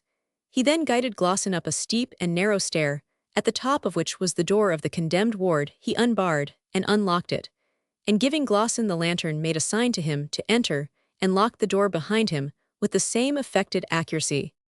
In the large dark cell, into which he was thus introduced, Glosson's feeble light, for some time, enabled him to discover nothing. At length, he could dimly distinguish the pallet bed stretched on the floor beside the great iron bar which traversed the room, and on that pallet reposed the figure of a man. Glosson approached him. Dirk Hatterake. Donner and Hagel, it is his voice, said the prisoner, sitting up, and clashing his fetters as he rose, "Then, my dream is true, begone, and leave me to myself. It will be your best." "What, my good friend," said Glosson, "will you allow the prospect of a few weeks' confinement to depress your spirit?" "Yes," answered the ruffian sullenly, "when I am only to be released by a halter, let me alone, go about your business, and turn the lamp from my face." "Pshaw, my dear Dirk, don't be afraid," said Glosson. "I have a glorious plan to make all right." "To the bottomless pit with your plans," replied his accomplice. "You have planned me out of ship, cargo, and life. And I dreamt this moment that Meg Merrilies dragged you here by the hair, and gave me the long clasped knife she used to wear. You don't know what she said, Sternwater. It will be your wisdom not to tempt me." "But Hatterake, my good friend, do but rise and speak to me," said Glosson. "I will not," answered the savage doggedly. "You have caused all the mischief. You would not let Meg keep the boy. She would have returned him after he had forgot all. Why, Hatterake, you are turned driveler. Whether will you deny that all that cursed attempt at Portenferry, which lost both sloop and crew, was your device for your own job? But the goods, you know." "Curse the goods," said the smuggler. "We could have got plenty more, but daredevil to lose the ship, and the fine fellows, and my own life for a cursed coward villain that always works his own mischief with other people's hands. Speak to me no more, I am dangerous." "But Dirk, but Hatterake, hear me only a few words." "Hagel neen. Only one sentence. Tausend curses neen." "At least get up for an obstinate Dutch brute," said Glosson, losing his temper, and pushing Hatterake with his foot. "Donner and Blitzen," said Hatterake, springing up and grappling with him. "You will have it then." Glosson struggled and resisted, but owing to his surprise at the fury of the assault, so ineffectually, that he fell under Hatterake, the back part of his neck, coming full upon the iron bar with stunning violence. The death grapple continued. The room immediately below the condemned ward, being that of Glosson, was of course empty, but the inmates of the second apartment beneath felt the shock of Glosson's heavy fall, and heard a noise as of struggling and of groans. But all sounds of horror were too congenial to this place to excite much curiosity or interest. In the morning, faithful to his promise, Mac Guffog came. "Mr. Glosson," said he in a whispering voice. "Call louder," answered Dirk Hatterake. "Mr. Glosson, for God's sake come away." "He'll hardly do that without help," said Hatterake. "What are you chattering there?" for Mac Guffog called out the captain from below. "Come away for God's sake, Mr. Glosson," repeated the turnkey. At this moment, the jailer made his appearance with a light. Great was his surprise, and even horror, to observe Glosson's body, lying doubled across the iron bar, in a posture that excluded all idea of his being alive. Hatterake was quietly stretched upon his pallet, within a yard of his victim. On lifting Glosson, it was found he had been dead for some hours. His body bore uncommon marks of violence. The spine, where it joins the skull, had received severe injury by his first fall. There were distinct marks of strangulation about the throat, which corresponded with the blackened state of his face. The head was turned backward over the shoulder, as if the neck had been wrung round with desperate violence, so that it would seem that his inveterate antagonist had fixed a fatal gripe upon the wretch's throat, and never quitted it, while life lasted. The lantern, crushed and broken to pieces, lay beneath the body. Mac Morlan was in the town, and came instantly to examine the corpse. "What brought Glosson here?" he said to Hatterake. "The devil," answered the ruffian. "And what did you do to him?" "Sent him to hell before me," replied the miscreant. "Wretch," said Mac Morlan, "you have crowned a life spent without a single virtue with the murder of your own miserable accomplice." "Virtue!" exclaimed the prisoner Donner.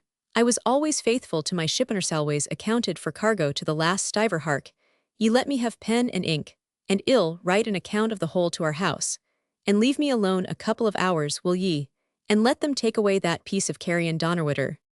Mac Morlan deemed it the best way to humor the savage. He was furnished with writing materials, and left alone when they again opened the door. It was found that this determined villain had anticipated justice. He had adjusted a cord taken from the trucklebed, and attached it to a bone, the relic of his yesterday's dinner, which he had contrived to drive into a crevice between two stones in the wall, at a height as great as he could reach. Standing upon the bar, having fastened the noose, he had the resolution to drop his body, as if to fall on his knees, and to retain that posture until resolution was no longer necessary. The letter he had written to his owners, though chiefly upon the business of their trade, contained many allusions to the Junker of Ellangowan, as he called him, and afforded absolute confirmation of all Meg Merrilies and her nephew had told. To dismiss the catastrophe of these two wretched men, I shall only add that Mac Guffog was turned out of office, notwithstanding his declaration, which he offered to attest by oath that he had locked Glossin safely in his own room upon the night preceding his being found dead in Dirk Hatterrake's cell. His story, however, found faith with the worthy Mr. Screeg and other lovers of the marvellous, who still hold that the enemy of mankind brought these two wretches together upon that night by supernatural interference, that they might fill up the cup of their guilt and receive its meed by murder and suicide. Chapter 58. To sum the wholeth close of all. Dean Swift. As Glossin died without heirs, and without payment of the price, the estate of Ellangowan was again thrown upon the hands of Mr. Godfrey Bertram's creditors, the right of most of whom was however defeasible in case Henry Bertram should establish his character of heir of entail. This young gentleman put his affairs into the hands of Mr. Pleydell and Mr. Macmorlan, with one single proviso, that though he himself should be obliged again to go to India, every debt justly and honourably due by his father should be made good to the claimant. Mannering, who heard this declaration, grasped him kindly by the hand, and from that moment might be dated a thorough understanding between them. The hoards of Miss Margaret Bertram and the liberal assistance of the Colonel easily enabled the heir to make provision for payment of the just creditors of his father, while the ingenuity and research of his law friends detected, especially in the accounts of Glossin, so many overcharges as greatly diminished the total amount. In these circumstances, the creditors did not hesitate to recognize Bertram's right, and, to surrender to him the house and property of his ancestors. All the party repaired from Woodbourne to take possession, amid the shouts of the tenantry and the neighbourhood. And so eager was Colonel Mannering to superintend certain improvements which he had recommended to Bertram, that he removed with his family from Woodbourne to Ellangowan, although at present containing much less and much inferior accommodation. The poor Dominie's brain was almost turned with joy on returning to his old habitation. He posted upstairs, taking 3 steps at once, to a little shabby Atticus cell and dormitory in former days, and which the possession of his much superior apartment at Woodbourne had never banished from his memory. Here, one sad thought suddenly struck the honest man: books, no 3 rooms in Ellangowan were capable to contain them. While this qualifying reflection was passing through his mind, he was suddenly summoned by Mannering to assist in calculating some proportions relating to a large and splendid house, which was to be built on the site of the new place of Ellangowan, in a style corresponding to the magnificence of the ruins.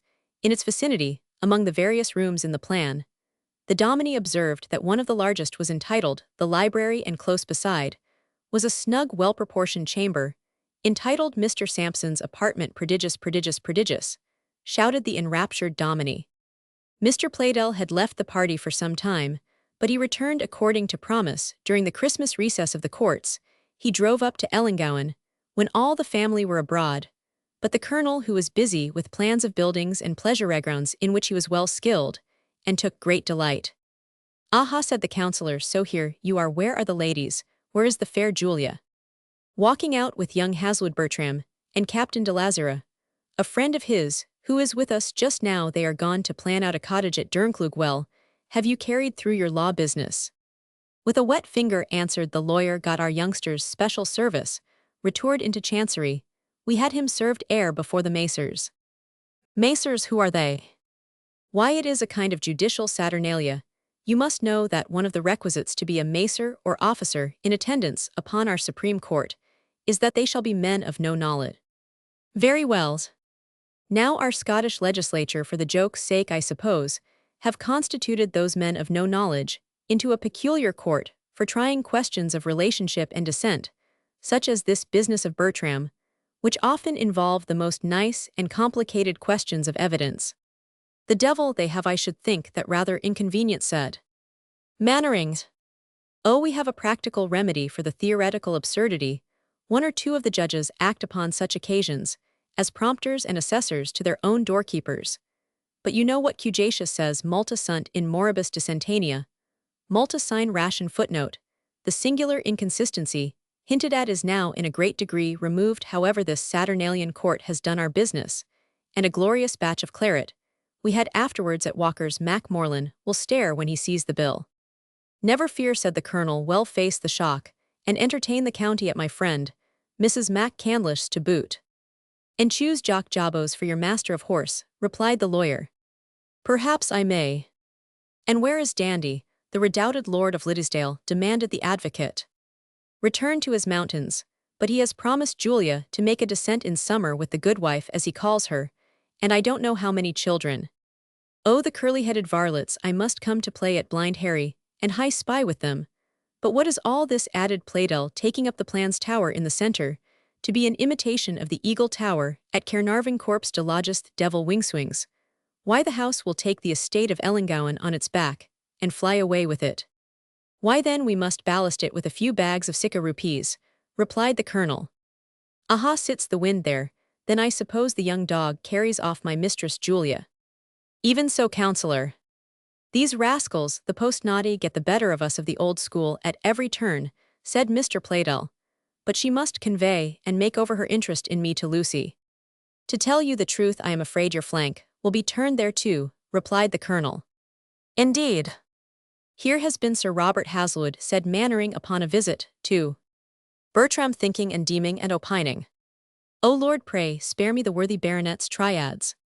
Well, sir, continued Mannering, to make short, he conceived that as the property of Singleside lay like a wedge between two farms of his, and was 4 or 5 miles separated from Ellangowan, something like a sale or exchange or arrangement might take place to the mutual convenience of both parties. Well, in Bertram. Why, Bertram replied that he considered the original settlement of Mrs. Margaret Bertram as the arrangement most proper in the circumstances of the family, and that therefore the estate of Singleside was the property of his sister. The rascal, said Playdell, wiping his spectacles, hell steel my heart as well as my mistress et puis. And then Sir Robert retired after many gracious speeches, but last week he again took the field in force with his coach, and 6 horses, his laced scarlet waistcoat, and best bobogall, very grand as the good boy books say. Aye, and what was his overture? Why, he talked with great form of an attachment, on the part of Charles Haslewood to Miss Bertram. Aye, he respected the little god Cupid, when he saw him perched on the dun of Singleside, and his poor Lucy to keep house with that old fool and his wife, who is just the knight himself in petticoats. No, we parried that Singleside house is to be repaired for the young people, and to be called hereafter Mount Haslewood. And do you yourself, Colonel, propose to continue at Woodbourne? Only till we carry these plans into effect. See, here's the plan of my bungalow, with all convenience for being separate and sulky when I please. And being situated, as I see, next door to the old castle, you may repair Donegild's tower for the nocturnal contemplation of the celestial bodies. Bravo, Colonel. No, my dear counsellor, here ends the Astrologer. End of Volume 2. The end.